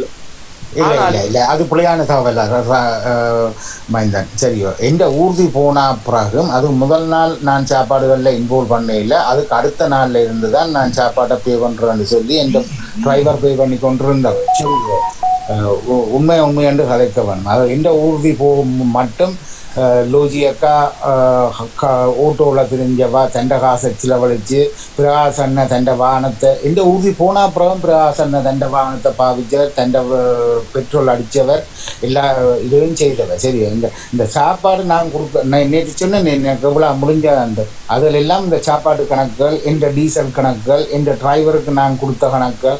ஒரு டிரைவர் அப்படியே ஓடிக்கொண்டிருந்தார். புதன்கிழமையிலிருந்து அடுத்த கிழமை திங்கக்கிழமை இரவு மட்டும் ஒரு டிரைவரை வீட்டியே விட்டனான். சரி, அவருக்கு கொடுத்த எல்லாம் சேர்த்து தான் நான் கொடுத்த கணக்கு. சரி, அப்போ டபுள் என்ட்ரி இல்லை, இங்கேயும் இல்லை, அங்கேயும் கணக்கு போட்டு இங்கேயும் நாங்கள் கணக்கு போட இல்லை.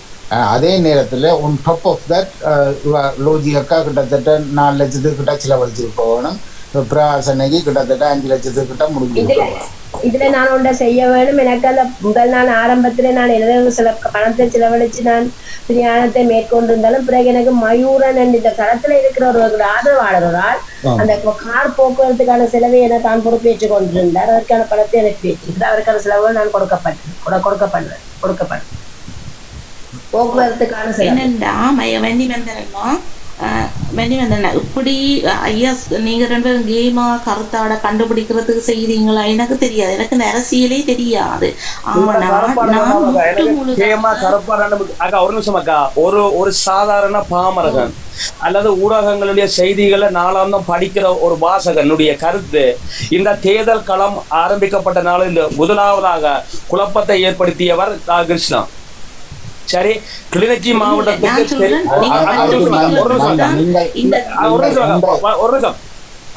அவர் குழப்பத்தை ஏற்படுத்தினார். பின்னரான காலப்பகுதியில தொலைபேசியோட என்னோட பேசப்பட்ட பல விடயங்களை நான் அவதானிக்க பார்க்கின்ற பொழுது, தேர்தல் முடிந்தவராக வந்த வாக்கெடுப்புகள் அடிப்படையில் பார்க்கின்ற பொழுது கிளிநொச்சி மாவட்டம் திட்டமிடப்பட்டு அந்த வேட்பாளர்கள் தடுக்கப்பட்டிருக்கிறார்கள் என்கின்ற விடயம் சுற்றி வளைத்து பார்க்கின்ற பொழுது தெளிவாக 2 கிளிநொச்சி மாவட்டம் மட்டுமல்ல, ஏனைய சில பகுதிகளிலும் சில விடயங்கள் ஒழுங்கான நோட்டீஸ் கொடுக்கப்படையில, அதுக்கான வாகனங்கள் ஒழுங்கு செய்து கொடுக்கப்படையில, அதுக்கான நிதிகள் எதுவும் வழங்கப்படையில. அப்படி என்றால் தேர்தலுக்கு எதற்காக ஒரு வந்தவர் தான் ஒருவர் மட்டும் வெல்வதற்காக இந்த தேர்தல் நடத்தப்பட்டதா, அல்லது அனைவரும் வெல்லப்பட வேண்டும், அல்லது பெரும்பாலான ஆசனங்கள் எடுக்கப்பட வேண்டும் என்பதற்காக இந்த தேர்தல் நடத்தப்பட்டதா? அப்ப உங்கள் நிகழ்ச்சிகள் என்ன? இதை புரிஞ்சவன் இதை தீவிரமா உடைச்சு இந்த கேள்வியை பார்த்தீங்கடா, பெரும் அந்த கருப்பாடு சிக்கும். ஆருடைய நிகழ்ச்சிகள் என்பது உங்களுக்கே தெரிய வருதா? உங்கள்கிட்ட கூறுறேன், நான் போய் எடுத்து நீங்க ஒரு ஆளை நீங்க பிளேம் பண்ணப்படா, கிருஷ்ணான்ற ஒரு தனி மனிதனை மட்டும் பிளேம் பண்ணப்படா. நான் உண்மையா நான் படிவா சொல்றேன். இதுல கன ரீசன். இது இவைக்குள்ள இருக்கிற கம்யூனிகேஷன் புரோக்கன், இவைக்குள்ள இருந்த ஈகோ, சரியோ, தலைமையை மதிக்காத தன்மை, தலைமையை அணுகும் போது தலைமை ரெஸ்பாண்ட் பண்ணாத தன்மை,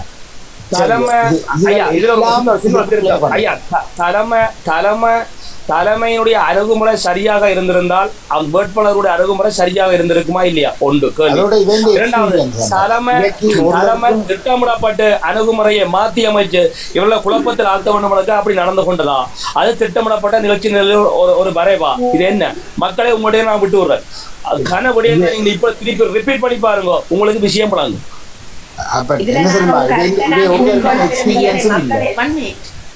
மக்கள் டீன் மண்மே உண்மையை நான் இதுல கூறிக்கொள்ள விரும்புறேன். டீன் மண்மே 5-7க்கு வாக்கு போட வேண்டாம் என்று எங்களோட தலைவர் அர்ச்சுனா அறிவித்ததனால் 3 நாள் செயற்பாடுகள் உண்மையிலே பாதிக்கப்பட்டிருந்தது.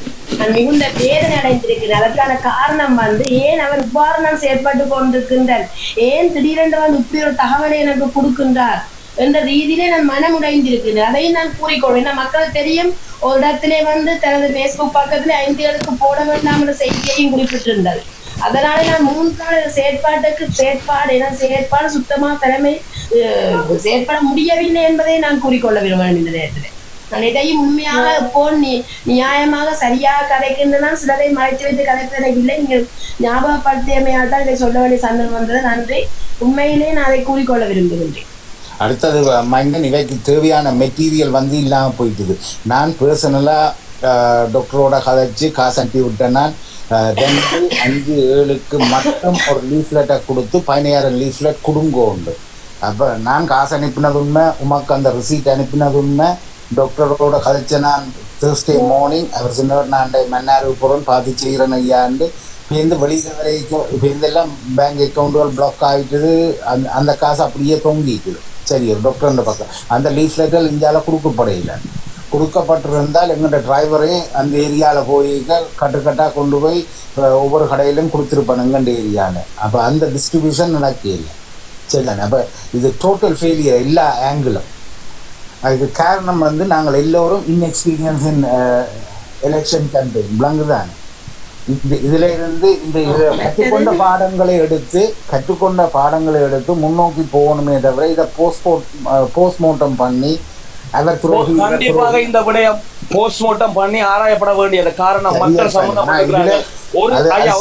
ஒரு சிலருடைய நிகழ்ச்சி நிரலுக்காக இதை போஸ்ட்மார்ட்டம் செய்யாம விட்டோம்டா இதே தவிர எதிர்காலத்திலே மீளவும் நடக்கும். ஆகவே இதுக்கு பின்னால மக்களுடைய அர்ப்பணிப்பு இருக்குது, மக்களுடைய உழைப்பு இருக்கிறது. மக்களுக்கு இந்த விடயம் தெரியப்படுத்த வேண்டும். மக்களை நீங்கள் பலவரப்பட்ட விடயங்களுக்கு திருப்ப தோண்டப்பட வேண்டும், ஆராயப்பட வேண்டும்.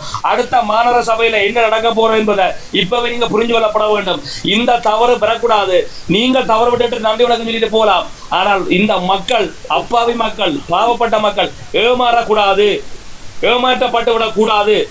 திருப்பம் சொல்றோம், ஒத்த பைசா இந்த மக்கள் எவனாவது ஒத்த பைசா கேட்டா துரத்தி அடி, உச்சந்தில ஓங்கி அடி. காசை பற்றி புறக்கணிப்போம், அதுக்கு என்ன செய்யறன்றத புறக்கணிப்போம்.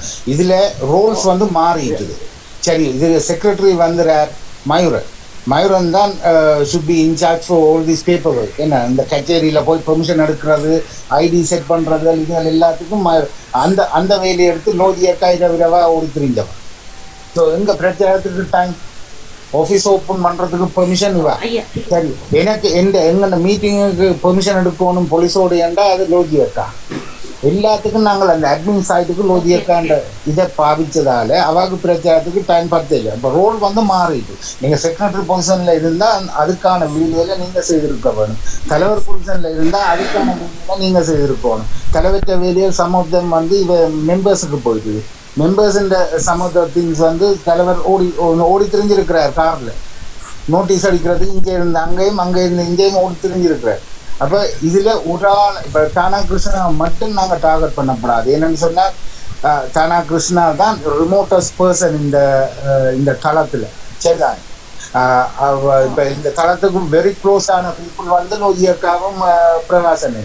அப்போ நாங்கள் இந்த தளத்தில் சரிதான், இப்போ இந்த தளத்துக்கும் வெரி க்ளோஸான பீப்புள் நோதியக்காவும் பிரகாசனே. அப்போ நாங்கள் எப்படியும் அவைய 28 வருஷம் ஃப்ரெண்ட்ஸு. அந்த இதில் இப்போ எங்களுக்கு மயூரனை தெரியாது, டாக்டர் தான் பில் பண்ணி விட்டது மயூரன். சரியோ, நல்லவர் வெள்ளவர் அது இதுன்னு சொல்லி அப்போ எங்களை அறியாமலே நாங்கள் ஒரு இதுக்குள்ளே போயிட்டோம். மயூரன்டா இப்படியான ஆளுண்டா. அப்போ அவரை காப்பாற்றத்தான் பார்ப்போம். இப்போ இது எல்லாரையும் காப்பாற்றி கடைசியாக தான் நாங்கள் இந்த தானா கிருஷ்ணன் வருவோம். அப்போ வீக்கஸ்ட் பாயிண்ட்ன்றதுக்காக தானா கிருஷ்ணன் இஸ் த வீக்கஸ்ட் பாயிண்ட்ன்றதுக்காக அவரை மட்டும் தாக்கப்படாது. இதில் பிள்ளை எல்லா ஏரியாவும் இருக்குது. இதில் கற்றுக்கொண்டு மூவ் ஆகும். சரி, ஓகே. ஒன் மினிட் மைந்தனண்டா, நான் உங்களை முற்று முழுதாக நம்பினான், அதே நேரம் கணேஷ் ஐயாவை முற்று முழுதாக நம்பினான். கணேஷ் ஐயா நீங்கள் வேணுமெண்டா ஸ்ரீதரன் ஐயாவோட கேட்டு பாருங்கன்னு நேற்று சொன்னவர். ஆனால் எந்தவித ஆதாரபூர்வமாக இல்லை. ஒன்றில் கணேஷ் ஐயா ஸ்ரீதரன் ஐயாவோட கதைச்சிருந்தா நீங்கள் ஃபோன் கதைச்சதை ஸ்க்ரீன்ஷாட் அடித்து போட்டால் நாங்கள் உங்களை நம்புவோம். உண்மையாக நீங்கள் கதைச்சிருக்கிறீங்க. சில வேளை நீங்கள் இதில் உள்ள கருத்தாடுகளை பிடிக்கிறதுக்காக அப்படி சொல்லி இருக்கிறீங்களோ எனக்கு தெரியாது. நான் என்ன கேள்வி கேட்கிறேன், இதை நீங்க தடுத்திருந்தா நாங்கள் இந்த ஊர்ல வசிக்கிறோம், நாங்கள் இந்த மார்க்கெட்ல ஃபுல்லா எல்லாரையும் தெரியும், நாங்க பப்ளிக்ல வாழ்றோம். நாங்கள் அப்ப இப்படியான இதெல்லாம் நாங்க விட்டு விலத்தி எங்களோட உடம்புக்கு மெலிப்பில்ல, டைமும் வேஸ்ட் பண்ணாம எனக்கு இதுல எதுவும் தெரியாது. நீங்கள் அவர் தான் கணேஷ் ஐயா தான் சொல்லி வரோம். அவரும் இதுல ஒரு உறவு தான். இதுல வந்த அப்புறம் ஐயா பின்னுக்கு முழுக்க தெரியாது. நீங்களும் அப்படித்தான். இப்ப பன்னி மைந்தன்ல நீங்க கொண்டு நான் சொன்னேன், பன்னி மைந்தன் எனக்கு தெரியாது. நான் நான் திருப்ப சொல்றேன், நான் ஆதரிக்க மாட்டேன். ஆதரிச்சா கட்டசி விளக்க மாட்டேன். இன்றைக்கு எனக்கு எதிராக துரோகி என்று சொல்லப்பட்டு பலிந்து தாக்குவதற்கு மேல் எறியப்பட்ட போதும் அந்த விக்கெட் இறுதி வரை அவர் சாதகமாக தான் அடிச்சு கொண்டிருந்தான். ஒரு இடத்துல கருப்பாடு, அதுல அந்த கருத்தாடு கொஞ்சம் சிக்கிறது. ஒரு நிமிஷம் 48 சரிதானே, அதுல எனக்கு தெரியாது. நான் இறுதி வரையும் போய்ட்டு இருந்தது. ஏன்னா இந்த குழப்பம் அடிபட்டது, ஏன் இதுக்குள்ள என்ன நடக்குதுன்றது அண்டே தான் தெரியும். அதுக்காகத்தான் அந்த 40 கிட்டத்தட்ட 30 மணிக்கு விட்டுறான். ஒரு நாள் 24 முதல் நாள் கடைசி உங்களுக்கு புனவைக்கு ஆள் இல்லைன்னு சொன்ன பிறகு நான் மச்சினான். இந்த புனவைக்கிற விஷயத்துல இப்ப கொஞ்சம் ரிப்பீட் பண்ணி பாருங்க. மத்த நான் உங்களுடைய இந்த இவ்வளவு ரெக்கார்டு செய்யப்பட்டிருக்கு. இந்த கேள்வி ஒரு கத்திரிப்பு அங்க வைங்க. நீங்க இதுல கேட்கிற ஆட்கள் இப்ப கணேஷ் ஐயா கதைச்சாரோ கதைக்கலையோ அவர் அந்த கருத்தை முன்வைத்திருக்கிறார். அவர் ஆதாரமா நிரூபிக்க, நீங்க ஏற்றுக்கொள்ளுங்க விடுங்க. அதற்கு அந்த ஐயாட்ட ஆதாரமா முன்வைக்கணும்னு சொல்ல வேண்டிய தேவை எங்களுக்கு இல்ல. அது ஒரு கருத்தை ஏற்றுக்கொள்ள எல்லாத்துக்கும் நீங்க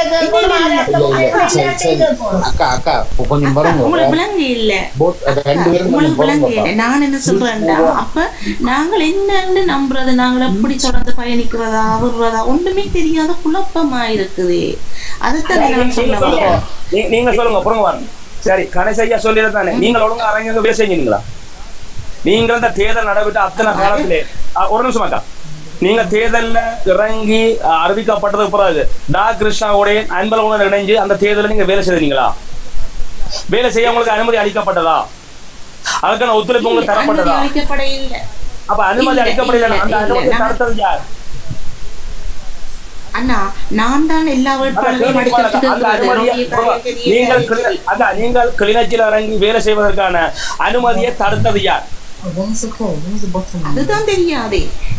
ஓகே, அப்ப நீங்கள் அந்த தேர்தலுக்கு நியமிக்கப்பட்ட இரு வேட்பாளர்கள் நியமிக்கப்பட்டிருந்தால் அவர்கள் தளத்தில் இறங்கி வேலை செய்வதற்கான அனுமதி தலைமையினால வழங்கப்பட்டதா இல்லையா? வழங்கப்பட்டிருக்க வேண்டுமா இல்லையா?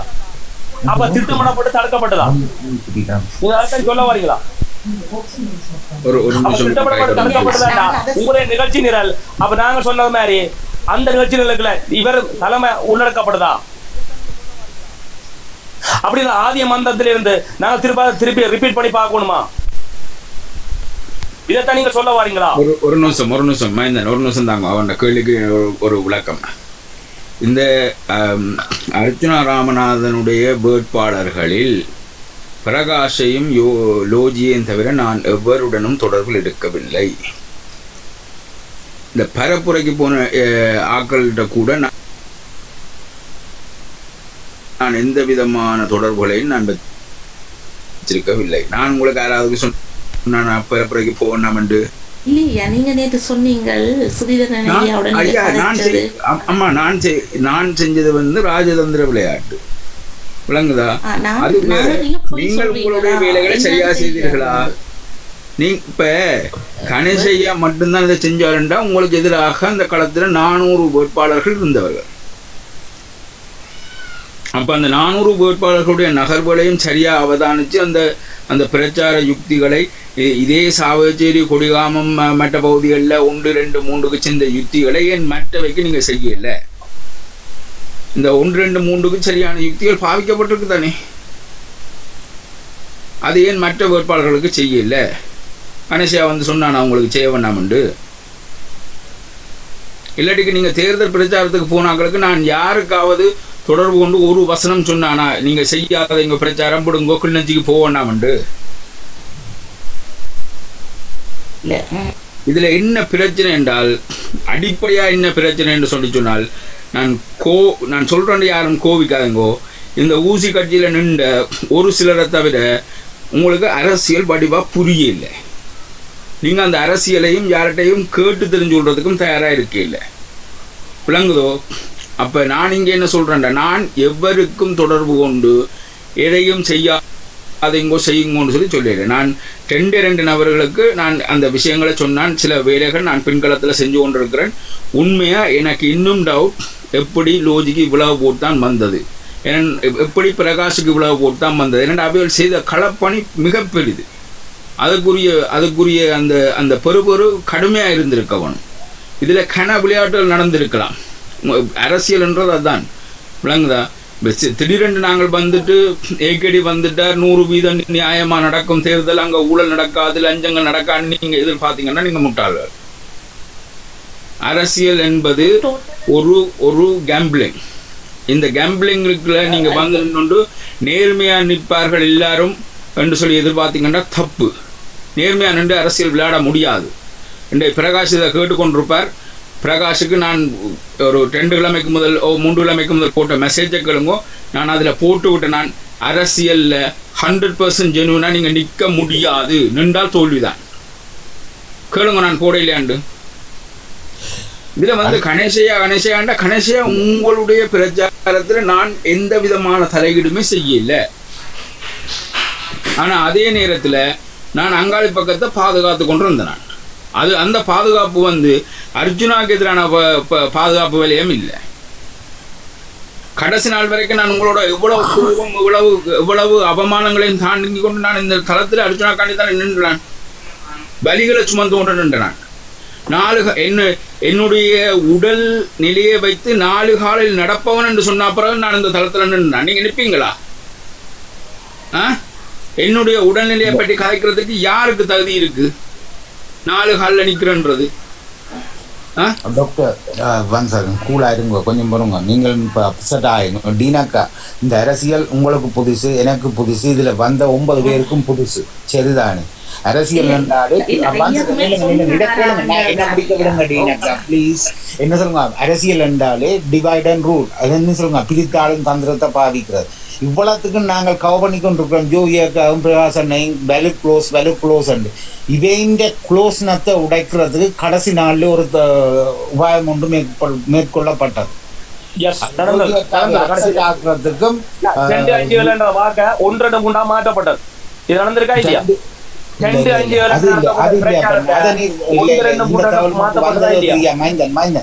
சொல்ல விடுங்க.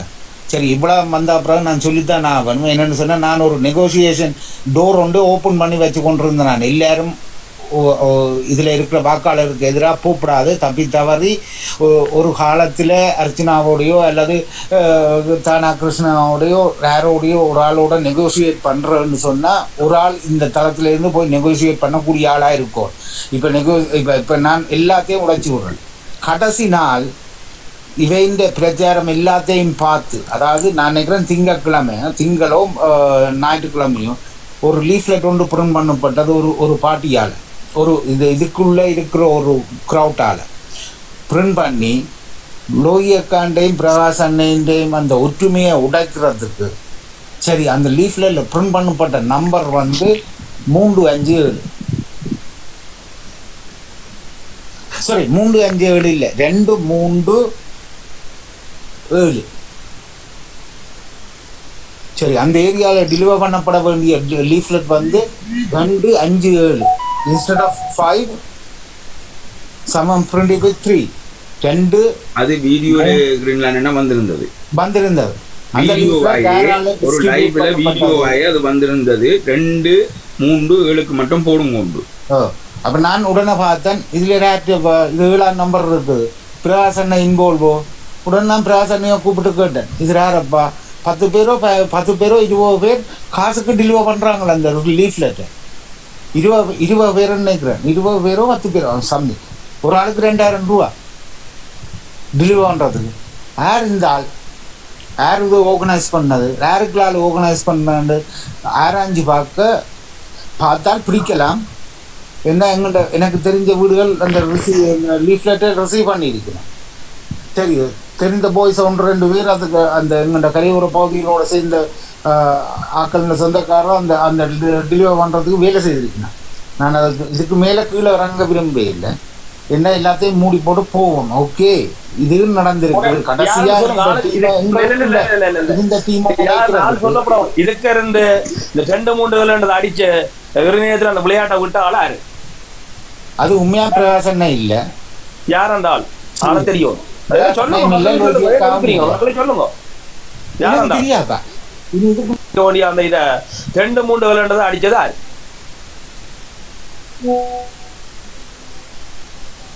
யார் அந்த ஆள்? எல்லா இடமும் போயிருக்கேன் கடைசிக்கு. மக்களுக்கான ஒரு உங்களோட கட்சிகளே ஒரு சிலரை மட்டும் வெல்ல வைப்பதற்காக நடத்தப்பட்ட நாடகமா? இப்படி நாடகம் என்று சொன்னால் நீங்கள் மக்களுக்கான அரசியலை எப்படி இடத்துல செய்ய போறீங்க? அதுதான் உடலை வெட்டி கூறு போட்டு பகுத்து ஆராயணும். அப்பதான் உச்சந்தையில ஓங்கி அடிக்கலாம். ஒத்த பயணம் ரூபா காசு கொடுக்காத இந்த நாடக கம்பெனி கலைக்கப்படணும். இதுதான் இந்த ஆசை. இந்த நாடக கம்பெனி கலைக்கப்பட வேண்டும். அரசியல் செய்யாதீங்க. காசை வச்சு அரசியல். காசு வந்து இஸ் த லாஸ்ட். முதல் எங்க நாங்க புல போனோமோ அதை எடுத்து திருத்தி கொண்டு move on to the next one ஒரு பக்கெட்டா. சரிதானே? காசுன்னு சொல்லி அதென்று சொன்னால் தான் நமக்கு வடிவாக சொல்கிறேன். இதில் இந்த தளத்தில் ஸ்ரீலங்காவில் இருக்கிறவையும் கேட்டுக்கொண்டிருக்கிறேன். நாங்கள் காசை பற்றி கதைச்சோம்னா புலம்பெயர் தமிழர் தங்கள்ட காசை வச்சுக்கொண்டு இங்கே ரிமோட் அட்மினிஸ்ட்ரேஷன் செய்ய அப்படி ஒரு பிள்ளையான தகவல் போகக்கூடாது. விளங்குதான். நாங்கள் எங்களுக்கு கடவுள் இப்படி ஒரு சந்தர்ப்பத்தை தந்து கட்சி வாங்க புதுசா வந்தவரும் சரி பழசா வந்தவரும் சரி ஆட்சி நடத்தி கொண்டிருக்கிறாங்க ஐயா. அப்ப நீங்கள் எங்களுக்கு நீங்கள் ஆட்சி நடத்தவும் அறிஞராகவும் சொகுசா வாழ்றதுக்கும் கொட்டல போய் ஆடம்பரமா சாப்பிட்றதுக்கும் ஆடம்பரமான வாகனங்களை போறதுக்கும் புதுசா உடுப்பு போடுறதுக்கும் வெளிநாட்டில் உள்ள மக்களிட காசு வேணும். ஆனா அதை விட்டு போட்டு இது மட்டும் சொல்லுவீங்க. அவை எங்களுக்கு ஆலோசனை சொல்லக்கூடாது. எங்களை ரிமோட் பண்ண உங்களை என்ன செய்யணும் சொல்லுங்க. அதான் சொல்லுவேன். தமிழன மானமுள்ள தமிழன் வெளிநாடு உள்ள ஒரு தினம் 1 பைசா கொடுக்க அவ்வளோ இருக்கும். கொடுத்த காசுலாம் அடிக்க போடு வெளியில. யாருக்கு அவ்வளவு காசு கொடுத்தா நீ முழுக்க வெளியே கொண்டுவான். இதோட உங்களுக்கெல்லாம் கலைச்சி அடிக்கணும். அவனை கதையமாக்கணும். வந்த தேர்தல டிக்கெட் வெளிநாட்டு வந்துட்டு இங்க கொஞ்சம் முதலாளிமார் அவை காசு கொடுக்குறாங்க தங்களோட வர்த்தகத்தை பெருக்கிறதுக்கு. பேருந்து நாடக கம்பெனி இப்படியான நாடக கம்பெனியான நீங்கள் எப்படியா வந்து நாளைக்கு எங்க மக்களுக்கு இப்ப அவருக்கு நான் நேற்று என்ன சொன்னான், good luck to you Arjuna, do the best for the community move on. இவ்வளவுதான் சரியோ. இனி அவன் போல் வந்து அர்ஜுனாண்ட இதுல ஆனால் இன்றைக்கு வந்ததோ கேக் போட்டுறதுக்கு இன்விடேஷன் லோஜியாக்கா பிரகாசன் இல்லையா தெரியும். எனக்கு அழைப்புகள் வரவில்லை. சரிங்க. ஒரு கட்சியினுடைய வெற்றியை கொண்டாடுறதுக்கு போட்டியிட சக வேட்பாளரை அழைக்க முடியாத நீங்கள் தான் வந்து நாளைக்கு அந்த மக்களுக்கு ஆட்சியே போறீங்களா என்ன? இதான் உங்களோட தலைமையில பண்பா என்ன? தோத்தவனா வெண்டவனா முழுப்பேரையும் கூப்பிட்டு அந்த இடத்துல வச்சு கௌரவ வச்சு அவனுக்கு மரியாதை செலுத்தி போட்டு அனுப்பி இருக்கணுமா இல்லையா? அப்ப நாளைக்கு மாநகர சபை தேர்தல உங்களை வேண்ட வருவான். என்ன தலைமை இது? என்ன திறமை இது? 2 பேருக்கு மேலும் பொண்டான போத்து போனது மிச்சம் வாங்க போனதாக்கள் எங்க கேக் ஓட்டுறோம் சபைக்கு வச்சா கேக் ஓட்டுவான். மைந்தன் நீங்கள் எல்லாரும் இன்னுமே இந்த அரசியலை விளங்காம தான் காட்சி கொண்டு போவீங்க. இது ஏற்கனவே திட்டமிடப்பட்ட அரசியல். ஒவ்வொரு நீங்கள் ஆரண்டதான் மக்கள் இப்ப அடையாளம் கண்டவല്ലോ. இது தேவையில்லை. இப்ப நான் சொல்றேன் தானே, தயவு செய்த மக்கள் அந்த பெரிய கருப்பாடு ஆரண்டதை இப்ப நீங்க புரிஞ்சு கொள்ள பாருங்க. ஆற்ற நிகழ்ச்சி நிகழ்ச்சிகளை செய்தது தேர்தல் முடிஞ்ச பிறகு கொடுக்கப்பட்ட ஊடக அறிக்கை படியா உத்து புதகனை வச்சு பாருங்க. நான் சொல்றேன் பலபடியே தெரியும். திருப்ப ஏகடி பாடின முழு சர்வதேச வலையமைப்பும் அங்க கூலிக்க மாரடிச்சு சேர்ந்து இறக்கி விடப்பட்டு தமிழ் தேசியத்தை வீழ்த்த வேண்டும் என்பதற்காக திட்டமிட செய்யப்பட்ட ஒரு நடவடிக்கை. இது உங்களுக்கு தெளிவாக இல்லையா? ஓமன் சொன்னா யோசனை போடுங்க, இல்லைன்னா நோன்னு போடுங்க மக்களை. தமிழ் தேசியத்தை அழிப்பதற்காக ஏகடி பாட்டியால நடத்தப்பட்டது நாடக கம்பெனி தெரியுதா உங்களுக்கு இல்லையா? அவ்வளவுதான் விஷயம். அப்ப கிழக்கு மாநிலத்துல தமிழ் தேசிய கூட்டமைப்பு அப்படி தக்க வச்சு கொள்ளப்பட்டதா. ஆனா வடக்கு மாநிலத்துல தலைவர் பிரபாகரன் வாழ்ந்த அந்த மண்ணில அந்த தேசிய விடுதலை நசுக்கப்பட்டிருக்குது. அப்ப இது சிங்கள இனவாதத்துக்கு சேவம் செய்கிற இந்த முதலாளி வர்க்கம் இணைஞ்சு கொண்டு தாங்கள பெரிய அரசியல் நியாயம் சொல்லப்படுற இணைந்து செய்யப்பட்ட நாடகமா இல்லையா? மக்களிடையே நான் இப்ப இதுல ஒரு விளக்கம் சொல்றேன். நீங்க உங்களுக்கு சார்பா இருக்கிறீங்க இல்ல எங்க பாருங்க என்னங்க மைந்தன் கிரீன்லாண்ட் இதுக்கு ஒரு விளக்கம் நான் சொல்றேன். இதுல அரசியல் எப்படி நடந்திருக்கண்டால், இப்ப நீங்க பாருங்க, ஒரு சந்தியில நாட்சந்தி ஒன்று இருக்கின்ற வைங்களேன், அதுல 2 பாதைகள் பிளாக் பண்ணப்பட்டிருக்கு. ரைட். இப்போ நீங்கள் போகிற வாகனங்கள் ஏதாவது அடுத்த 2 பாதையை தான் திறக்கணும். அந்த 2 பாதையை இருந்தால் ஒன்று வெள்ள வேட்டிகள் என்ற பேரில் நாங்களும் அதில் பங்காளிகளாக இருந்திருக்கிறோம். வெள்ள வேட்டிகள் என்ற பேரில் இந்த தமிழ் தேசியம் சார்ந்து நின்றவர்களோட பாதை அங்கே மக்களுக்கு பொறுப்பு வந்துருக்கு. 2வது அங்கே பாதை அடைப்பு இங்கே நடந்திருக்குன்னு சொல்லி சொன்னால், அர்ஜுனாவுக்கு ஆதரவான ஒரு குழு இருந்திருக்கு, அர்ஜுனாவை வெறுத்த மக்கள் இருந்திருக்கிறார்கள். சரி, அப்போ அர்ஜுனாவை வெறுத்த மக்களுக்கு என்ன ஆப்ஷன்? அவர்களுக்கு தமிழ் தேசியம் வேண்டாம், அர்ஜுனாவை வேண்டாம் என்றால் 3வது ஆப்ஷன் அவர்களுக்கு இருக்கிறது தேசிய மக்கள் சக்தி என்ற அந்த ஒரு ஆப்ஷன் தான். அதில் இன்னொரு என்னென்றால், இந்த அரசு உத்தியோகத்தர்கள் வரைக்குள்ள மற்றது இராணுவத்தில் இருந்தவர்கள் வரைக்குள்ள கன விஷயங்கள் இந்த 2 பகுதியையும் தவிர்த்து போட்டு அங்கால ஓட் போட வேண்டிய ஒரு கட்டாயம் அவர்களுக்கு இருக்குது. அதில் தான் இந்த ஓட்டுகள் போயிருக்கும். விளங்குதா? இங்கே 100% அர்ஜுனாவை ஆதரித்தவர்களும் இல்லை, 100% தமிழ் தேசியத்தை எதிர்த்தவர்களும் இல்லை. இப்போ அங்கே நடந்த பிரச்சனை என்றால் இந்த 2 பாதைகளும் அரையரவாசி மூடப்படையில மக்களுக்கு வேறு தெரிவு இருக்கல. இந்த தேசிய மக்கள் சக்திக்கு கிடைச்ச வாக்குகள் கூடுதலான அளவு அவர்களை விரும்பி அளித்த வாக்குகள் என்று நான் இதுவரைக்கும் நினைக்கல. நான் இந்த கல்குலேஷனை நேற்று நைட்டில் இருந்து பார்த்து நான் எப்படி என்று சொல்லி சொன்னால், வெறுப்பின் காரணமாக தமிழ் அரசியல் வேட்பாளர்கள் அங்கே நின்ற அரசியல் வேட்பாளர்களுடைய வெறுப்பின் காரணமாக இவர்களை ஏதாவது செய்ய வேணும், இவர்களுக்கு இந்த தருணத்தில் என்றாலும் ஒரு பாடத்தை கற்பிக்க வேணும், இல்லாட்டி இவர்களை திருத்த வேணும், இவர்களுக்கு ஒரு தண்டனை கொடுக்கணும் என்ற அந்த ஒரு ஒரு ஒரு வெறுப்பின் காரணமாகத்தான் அந்த வாக்குகள் தமிழ் யாருக்கு தேசிய மக்கள் சக்திக்கு போயிருக்கும். இந்த மக்கள் உண்மையா தேசியத்தின் உணர்வை இழந்துட்டார்களாண்டா இல்லை. ஏனென்று சொல்லி சொன்னால், நீங்கள் இருந்து பாருங்க, மாகாண சபை தேர்தலில் தமிழ் தேசியம் மீண்டும் ஊறு கொண்டுள்ளும். ஒருத்தராலையும் உங்களால் அடக்க முடியாது. இது அர்ஜுனா இல்லை, தேசிய மக்கள் சக்தி இல்லை, எவராலையும் இந்த சுனாமி அலையை நீங்கள் உடைக்க முடியாது. மக்கள் கட்டாயம் இவைகளுக்கு என்ன தேவை என்றால், நீங்கள் எல்லா தமிழ் தலைமைகளும் ஒரு குடைங்களோ ஒரு தலைமைத்துவங்களோ நில்லுங்கோ. 25 பார்ட்டி 30 பார்ட்டி சுயேட்சை குழு இல்லாமல் ஒரு ஒழுங்கான கட்டமைப்பு, மறுசீரமைக்கப்பட்ட தேசியம் சார்ந்த கொள்கைகளோடு நிற்கின்ற ஒரு கட்டமைப்பாக நீங்கள் நில்லுங்கோ. இந்த சுனாமியால் அடிக்கலைன்னா நீங்கள் நேசிட்டு போங்க, என்ன கட்ட வார்த்தையால் பேசிட்டு போங்க. சரியா? நான் பொல்லுண்டி நடக்கிறவன் தான், ஆனால் நான் என்னுடைய கணிப்பு ஒரு நாளும் தப்பாது. இந்த வடமாகாணம் தேர்தல் ஜனவரி மாதம் நடக்கும். அனுரகுமார திசாநாயக்காவுக்கு தேவை, தேசிய மக்கள் சக்திக்கு தேவை இந்த அலையை அடங்க விடாமல் பார்த்து கொள்வது. இந்த அலையை அடங்குறதுக்கு இடையில் அவர்கள் கட்டாயம் மாகாண சபை தேர்தலை நடத்துவார்கள். ஏனென்றால் அப்படி நடத்தினா தான் அவர்களால் இந்த மாகாண சபைகளையும் கைப்பற்ற முடியும். அப்போ முற்றுமுழுதாக தேசிய மக்கள் சக்தி என்ற ஒரு புதுமைப்படுத்தப்பட்ட ஒரு கட்டமைப்பை உருவாக்குறதுக்கு அவர் முயற்சி செய்வார். அப்போ அந்த நேரத்தில் நீங்கள் சரியான கட்டமைப்பை கொண்டு சரியான தலைமையின் கீழே ஒரு அணியாக தமிழர் தேசம் முன்னுக்கு வேட்பாளர்கள்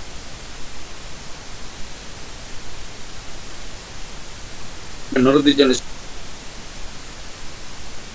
யாழ்ப்பாணத்தான் பிறவாளி இல்லை, தேசிய தலைவரை இந்த மக்கள் நேசித்தபடியாத்தான் இந்த தமிழ் தேசியம் என்று பொய் பேசிக்கொண்டு திரிகிற இந்த அரசியல் கட்சிகளுக்கு முதுகுல பிடம்படி கொடுத்திருக்கிறார்கள் மக்கள். விளங்குதா? அந்த தலைவனுக்கும் அந்த தமிழ் தேசியத்துக்கு நீங்கள் உண்மையா இல்லைன்றதை மக்கள் தங்களோட போட்டுகளால் தூக்கி காட்டியிருக்கணும். நீங்கள் இதையும் தொடர்ந்து செய்வீர்கள் என்றால் நீங்கள் காணாமல் ஆக்கப்படுவீர்கள். உங்களுடைய வெறுப்பின் மேலே வந்த வாக்குகள் தான் தேசிய மக்கள் சக்திக்குரிய வாக்குகள். நீங்கள் திருப்பியும் தமிழ் தேசியம் அந்த தலைவர் சொல்லிட்டு போன பாதை ஒரு தலைமைங்களை வந்து நில்லுங்கோ. மக்கள், யாழ்ப்பாணத்து மக்கள், வடமாகாண மக்கள் திருப்பி ஒரு சுனாமியா அடிக்கல என்று சொன்னால் நீங்கள் வந்து சொல்லுங்க, கணேசையா உங்களோட கதையை நாங்கள் கேட்கவே மாட்டோம், விட்டுடுங்க, நான் விட்டு விலகிடுவேன். அடுத்தது மைந்தன், இப்போ பார்த்தீங்கன்னா வந்த கட்சிகளுக்குள்ள அர்ச்சுனாவுக்கு வந்ததே தேசியத்தை நேசித்த அரவாசி கிரவுட் வந்து அர்ச்சுனாவுக்கு திரும்பி இருக்கு. சரிதானே, இருக்கிற தமிழ் கட்சிகளை வெறுத்தவ என்பிபிக்கு போட விருப்பம் இல்லை, தேசிய மண்டலை விரும்பினவை அர்ச்சனாவுக்கு போட்டிருக்கிறான். ஒரு சர்டன் பெர்சன்டேஜ் அப்படியும் வந்து அர்ச்சனாவுக்கு சேர்ந்துருக்கு. மற்றபடி பார்த்தீங்கன்னா அர்ச்சனான்றது ரேரண்டே தெரியாது, ஊசின்றது ரேரண்டே தெரியாதவ. எங்களுக்கு வேற வழி இல்லை, தேசியம் என்று சொல்லி ஒருத்தன் தான் கத்தி கொண்டிருக்கிறான் இதில் பிலீவிங்கில். அவருக்கு என்ன பேர் கஜேந்திரகுமார் பொன்னம்பலத்துக்கு போட்டிருக்கிறாங்க.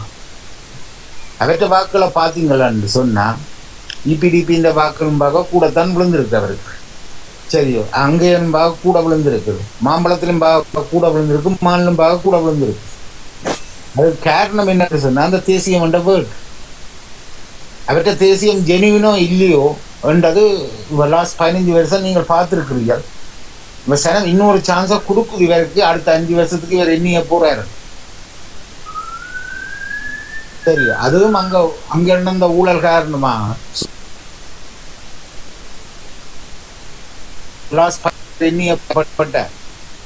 பண்ணி கொண்டு இருந்திருப்பார் எங்க மக்கள்.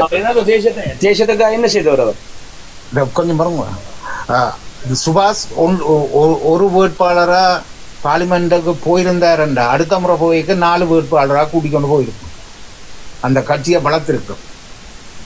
இவர் இப்போ ஒரு சீட் சொல்லி இவர் போறார்.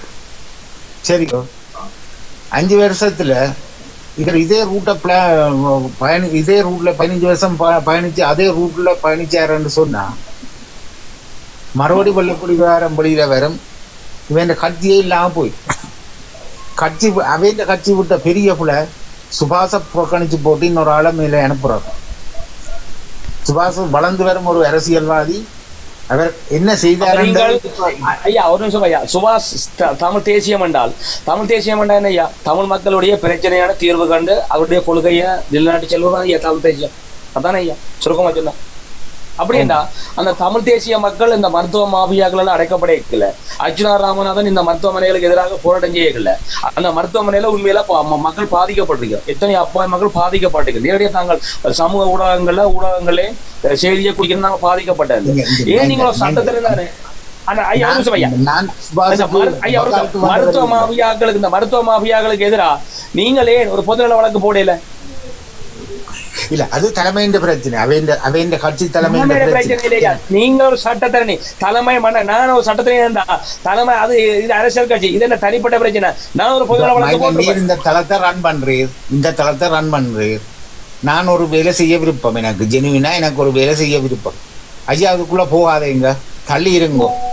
நான் பாப்பன் மைந்தன் முக்கியமா இந்த பனிமேந்தன் இதுல நான் ஒரு விளக்கம்தாரன். சாவச்சேரி பிரச்சனை வந்து ஏன் தேசியம் சார்ந்த கட்சிகளுக்குள்ள போயில்லை என்றால், சாவச்சேரி பிரச்சனை வந்து ஆரம்பத்திலிருந்து அரசியல் மயப்படுத்தப்படும். நான் அந்த சரியான விளக்கத்தை மக்களுக்கு கொடுக்கத்தானே வேணும். நான் சொல்றேன்னு கேளுங்க. ஆரம்பத்தில் நீங்கள் ஏதோ ஒரு பிளான், எனக்கு அந்த சாவச்சேரின்ற பிரச்சனை உண்மையா இருந்து அந்த பிரச்சனை எல்லாம் வெளியில வந்தது உண்மை. அந்த பிரச்சனைக்கு பிறகு அந்த பிரச்சனை வந்து அரசியல் மயப்படுத்தப்பட்டு, அந்த அரசியல் மயம் எப்படி என்று சொல்லி சொன்னால், அங்கே போன டக்ளஸ் தேவானந்த் தான் நல்லவர் ஆக்கப்பட்டார். தலைவரோடையே நின்று சண்டை பிடிச்ச அந்தால நாங்கள் ஏற்றுக்கொள்ளணும்ன்ற ஒரு கதை அங்கே விழுந்துட்டுது. என்னுடைய தேசிய தலைவனுக்கு இணையாக நீங்கள் டக்ளஸ் தேவானந்தாக கொண்டு வச்சால் யாழ்ப்பாணத்தில் இருக்கிற ஒன்று தமிழன் எடுத்துக்கொள்ள மாட்டான். அவர் எவ்வளவு நல்லது செஞ்சிருக்கலாம், மக்களுக்கு எவ்வளவு நல்லது செஞ்சிருக்கலாம். ஆனால் தேசிய தலைவரோட ஒப்புற அளவுக்கு நீங்கள் டக்ளஸ் தேவானந்தா கொண்டு வந்தீங்க என்றால், நீங்கள் ஒப்புற ஆளை மக்கள் நிராகரிக்கணும். அங்கே பிரச்சனை வந்துட்டா அதுக்கு பிறகும் அர்ஜுனா ராமநாதன் போய் சொன்னார், என்ன கோல் பண்ணி அவரோட வீட்டுக்கு ஃப்ளாட்டுக்கு வர சொல்லி சொன்னவர் உண்டு. இதுகள் எல்லாம் வந்து போய் நீங்கள் திருப்பி வந்து என்ன சொன்னீங்க, நக்லஸ துரோகின்னு சொன்னீங்க. அதுக்கு பிறகு அப்படின்னா ஐயா, மாநகர சபை தேர்தல் உள்ளாட்சி தேர்தலில் அர்ஜுனா ராமநாதன் போட்டிக்கிட்டா உங்களுக்கு கருத்துப்படி முற்றுமுழுதாக சைபர் பூஜ்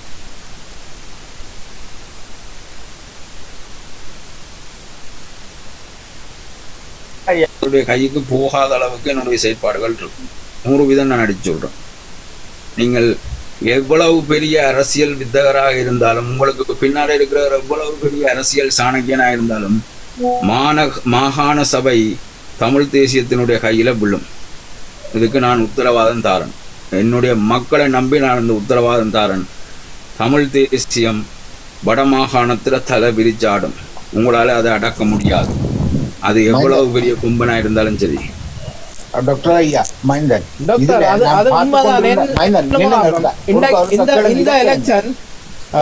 எஸ்பி இதே இருக்கா கேட்டுட்டு நீங்க சொல்லுங்க. உண்மையா நான் கணித்ததின்படி இந்த எலெக்ஷனின் படி நான் ஒரு அரசியல் சாணகமோ ஒன்றுமே இல்லை. நான் ஒரு நத்தி, ஒரு பொதுமகன். உங்கள்ட இதுகளை கேட்டு இதுகளுக்குள்ள உள்வாங்கப்பட்ட நான் கணேசையா மைந்தன் இப்படியான 1-2 பேர்ட்ட பேச்சுகளை கேட்டு உள்வாங்கப்பட்டன. உங்களோட பேச்சின்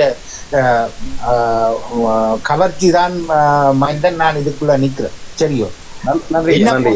இல்ல என்ன பொறுத்த மட்டும் இல்ல, ஒற்று கதை எங்கேயோ நான் கேள்விப்பட்டேன். நான் அது போன் கால்களுக்குள்ளால கேள்விப்பட்டனானா இல்ல இந்த தளத்துல கேள்விப்பட்டனானா அவ்வளவுக்கு எனக்கு ஞாபகம் இல்லை. இந்த வயது போய்கொண்டிருக்குது. இந்த இப்ப நாங்கள் ஃபேஸ் பண்ண எலெக்ஷன் அர்ஜுனா உள்ளுக்கு கேட்க தான் இந்த கேள்வி பண்ணாங்க. ரேர் வேட்பாளரா போயினம் என்று கதை கேட்க தான் இந்த டிஸ்கஷன்ல இது வந்தது. அர்ஜுனா, சுபாஷ், ஸ்ரீதரன் 3 பேரையும் ஒரு குடைக்குள்ள கொண்டு சரிதானே. மற்ற எல்லாரையும் லோஜியக்கா கிருஷ்ண இந்த பிரகாஷ் இப்படியானாக்களை புதாக்களையும் போட்டு கேம்பெயின்ல இறங்கி இருந்தவன் சொன்னா எம்பிபிக்கு ஒன்று ஊடி போயிருக்கும் போது இல்லை. ஒரு திறமான கட்சியை நாங்க வளர்த்திருப்போம். சரி, அப்படி சொன்னா இந்த வேட்பாளருடைய ஒன்றிணைச்சு போக முடியாத அர்ஜுனா ராமநாதன், இந்த பழுத்த அரசியல்வாதி அல்லது அனுபவம் வாய்ந்த சுபாஷ்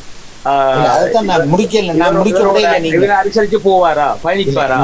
அதான் நீரே என்ன கேட்ட நீர் சுபாஷ் என்ன நிலைமை என்று நான் சொன்னா ஜெனுவின் லோயல் டு அங்க பெரியாக்களுக்கு அவங்கள்ட கட்சியில இருக்கிறவைக்கு நான் கழிச்சு நாங்கள் 2 பேரும். சரி, என்னன்னு சொன்னா அப்போ இதுல 3 பேரும் நான் சொன்ன அந்த 3 பேரும் செட்ட வீடு என்றாலும் மாலை எனக்குத்தான், கல்யாண வீடு என்றாலும் மாலை எனக்கு அந்த அஜெண்டால ஒரு ஆக்கம். இவன் 3 பேரையும் கீழே கொண்டவே இல்லை, ஒரு குடைக்கு கீழே. இப்ப கணேசையா சொல்ற மாதிரி இந்த 3 பேரும் ஒரு குடைக்கு கீழே வந்தா வடக்கு கிழக்குல மேபி எனக்கு கிழக்க பற்றி தெரியாது, அங்காளி பக்கத்து அரசியல்வாதிகளை பற்றி எனக்கு நோக்கமன். இந்த தேசியம்ன்றது ஒரு குடைக்குள்ள வெறும் மக்கள் அள்ளி போடுவிடும். வீட்டில் இருக்கிற அந்த 2.5 லட்சம் மக்கள் இருக்கணும் இல்லோ, அவை வெளிக்கிட்டு உங்களுக்கு ஓட் போடுவிடும். இந்த ஓட் போடாமல் இருக்கிற க்ரௌட் இருக்கல்லோ, அவை ராமநாதன் அர்ஜுனா இதை விட நான் இன்னொரு 2-3 பேரை தருவேன். உங்கன என்ன சொன்னா இந்த 3 பேர்ல இந்த கட்சியை முதலாவது உடைக்கிற ஆள் யாரா இருக்கும்? அது மக்களே தெரியும், நான் சொல்ல மாட்டேன். இல்ல கிரீன்லாண்ட் நான் இதுல உண்டே மொழிக்கிறது என்னுடைய பழக்கம் இல்லை.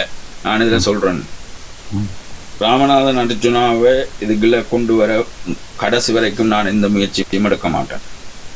ஏனென்றால் ஒரு கட்டமைப்பு, தமிழ் தேசியத்துக்கான கட்டமைப்பு வரைக்குள்ள ஒரு சுயநலம் சார்ந்த அந்த செயற்பாடுகளால் அந்த கட்டமைப்பை சிதைக்கக்கூடிய ஒரு மைண்ட் செட் இருக்கிற ஒரு ஆளை நான் கடைசி வரைக்கும் இந்த கட்டமைப்புல கொண்டு வர மாட்டேன். பாருங்க, நீங்கள் இருந்து நான் இல்லை, நான் தனி ஒருமைப்பட சொல்ல இல்லை. இப்போ இந்த சொல்லுவாங்க பைத்தியம் கத்தி கொண்டு காண்டு. இந்த மாகாண சபை தேர்தலில் தமிழரசு கட்சி, சைக்கிள், மாம்பழம், இந்த சங்கு, இந்த 4 இருக்கிற திறமையான வேட்பாளர்களை ஒன்று சேர்த்து தமிழர்களுடைய தேசியத்தை, இதே தேசிய தலைவர் அவர்கள் உருவாக்கின தமிழ் தேசிய கூட்டமைப்பு என்கிற மாதிரி ஒரு வலுவான கட்டமைப்பை நாங்கள் கொண்டு இறக்கி இந்த 4 கட்சியிலும் நீங்கள் ஒரு தலைமைக்கு இறங்கி நில்லுங்கோ. நான் சொல்றேன், எந்த கொம்பனாலையும் அதை உடைக்க முடியாது. நீங்கள் இதுல கிட்டத்தட்ட 620 பேர் நிற்கிறீங்க, விளங்குதா? இதுல இந்த மக்கள் இந்த 600 பேர்கிட்ட நாங்கள் ஓட்டிங்க விடுவோம். இந்த 4 கட்சிகளும் மீண்டும் ஒரு கொள்கையின் கீழே ஒரு தலைமையின் கீழே அணிவகுத்து நின்றால் அந்த கூட்டமைப்பை நீங்கள் ஏற்றுக்கொண்டு தேசிய தலைவரும் அந்த தேசியத்துக்குமான அந்த உணர்வோடு நீங்கள் வாக்களிப்பீங்களா இல்லையா? வாக்களிக்கிறவ எஸ்ன்னு சொல்லு, வேண்டாம் இந்த கூட்டமைப்பு வேண்டான்றோம் நூன்னு சொல்லு. பாவ் ஜேசன் தான் வருதுங்க.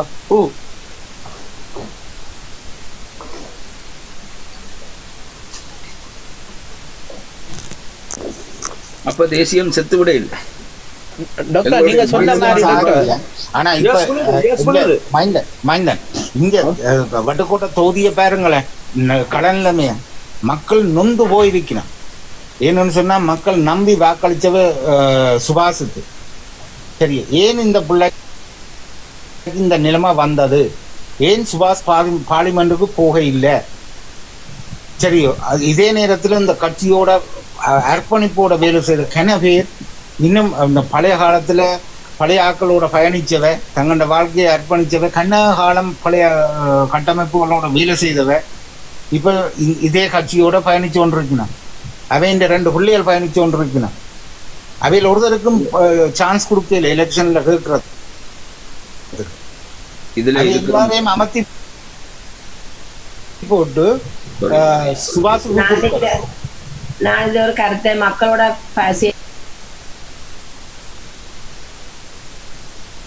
பயணிச்சவன் என்ற ரீதியில நான் ஒரு கருத்தை தெரிவிக்க விரும்புறேன். மக்களுடைய இப்ப எதிர்பார்ப்பு இருக்குது, தனக்கு யார் உதவி செய்கிறேன், தனக்கு தான் எப்படி வாழ்க்கை வாழலாம், யார் எங்களுக்கு உதவி செய்கிறேன், எங்களுக்கு இதை முன்னேற்றி கொண்டு போறேன், அவைக்கு நாங்கள் வாக்கு போடும் ஒழிய தேசியத்தை நினைக்கிற அளவுக்கோ எதிர் செய்கிற அளவுக்கு மக்கள் இப்ப இல்லையா? மக்களோட நிலை இப்ப அப்படித்தான் இருக்குது. ஓமக்கா, நான் இப்ப உண்மையா அதுதான் இந்த மேக்லோஸ் ரூல்னு சொல்றது.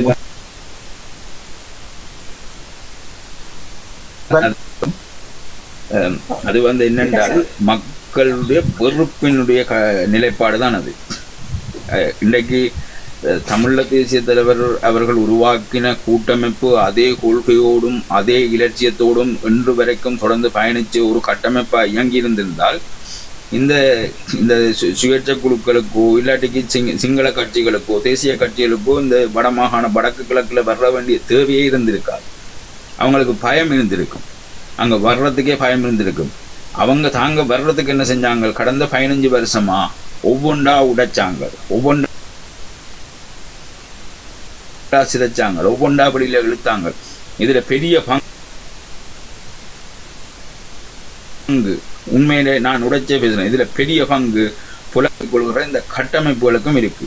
உதாரணத்துக்கு நான் சொல்றேன், கஜேந்திரகுமார் பொன்னம்பலத்தினுடைய உடைவுக்கு பிரதான காரணம் புலம்பெயர் தேசத்தில் இருக்கிற ஒரு பெரிய கட்டமைப்பு. இவர்கள்லாம் அவர்களுக்கு பின்னால் நின்று தேசியத்தை நாங்கள் ஏதோ செய்யணும், நீங்கள் வெளியில் வாங்கோ, நாங்கள் செய்கிறோம்னு சொல்லி தமிழரசு கட்சிக்குள்ள உடைவு வந்துச்சுது. அதுக்குள்ளேயும் புலம்பெயர் தேசத்தினுடைய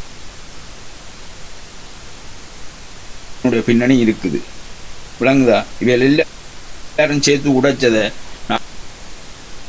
நாங்கள் திருப்பி ஒட்டுவோம். இந்த மக்கள் நினைச்சால் நான் நம்புற இந்த தமிழர் தாயகத்தில்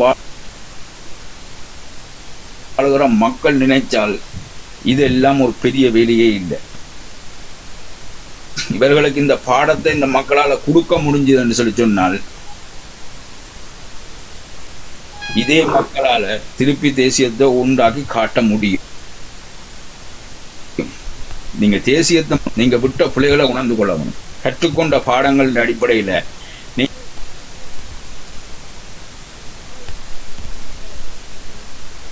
நீங்கள் ஒவ்வொரு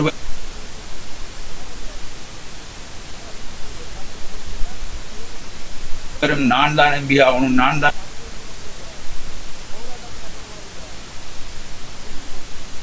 மினிஸ்டர் ஆகணும் நிலையை விட்டு என்னுடைய மக்கள், என்னுடைய தேசம், என்னுடைய இனம், என்னுடைய தாயகம் என்று நீங்கள் உண்டா வந்து நில்லுங்கோ. இந்த மக்கள் உங்களுக்கு ஒருத்தனுக்கும் போட் விழாது, உங்களை தவிர ஒருத்தருக்கும் போட் விழாது. அவ்வளவு ஒரு புரட்சியை நாங்கள் ஏற்படுத்தலாம். எத்தனை ஆயிரம் பேர் நீங்க கேட்டுக்கொண்டிருக்கிறீங்கன்னு தெரியும். சரி என்ற நிலம் மக்களுக்குள்ள வந்துடும். எங்களுக்கு வெளிநாட்டு மக்கள் இருக்க மாட்டோம் ஐயா. காசு கேட்டா நாங்கள் அழுது காசு கேட்போம். மக்களே மக்களே என்ன மக்கள் மக்களை மக்களை என்ன மக்கள் சேட்டு ஓடி இருப்பினோம். மக்களை என்ன மக்கள் கேக்கு ஓட்டிவினோம். எதான் எங்கட அரசியல். நாங்க 2 கூசு காமெடிக்கு பேசி விட்டா நீங்க ஓட்டு போடுவீங்க. உதானே அரசியல். சும்மா தமிழ் போராட்டம் நடக்க கொண்டு வாங்க. போகுது. சிலாவி அடிச்சு புதுவரை காட்டு அரசியல் செய்யாதீங்க ப்ளீஸ்.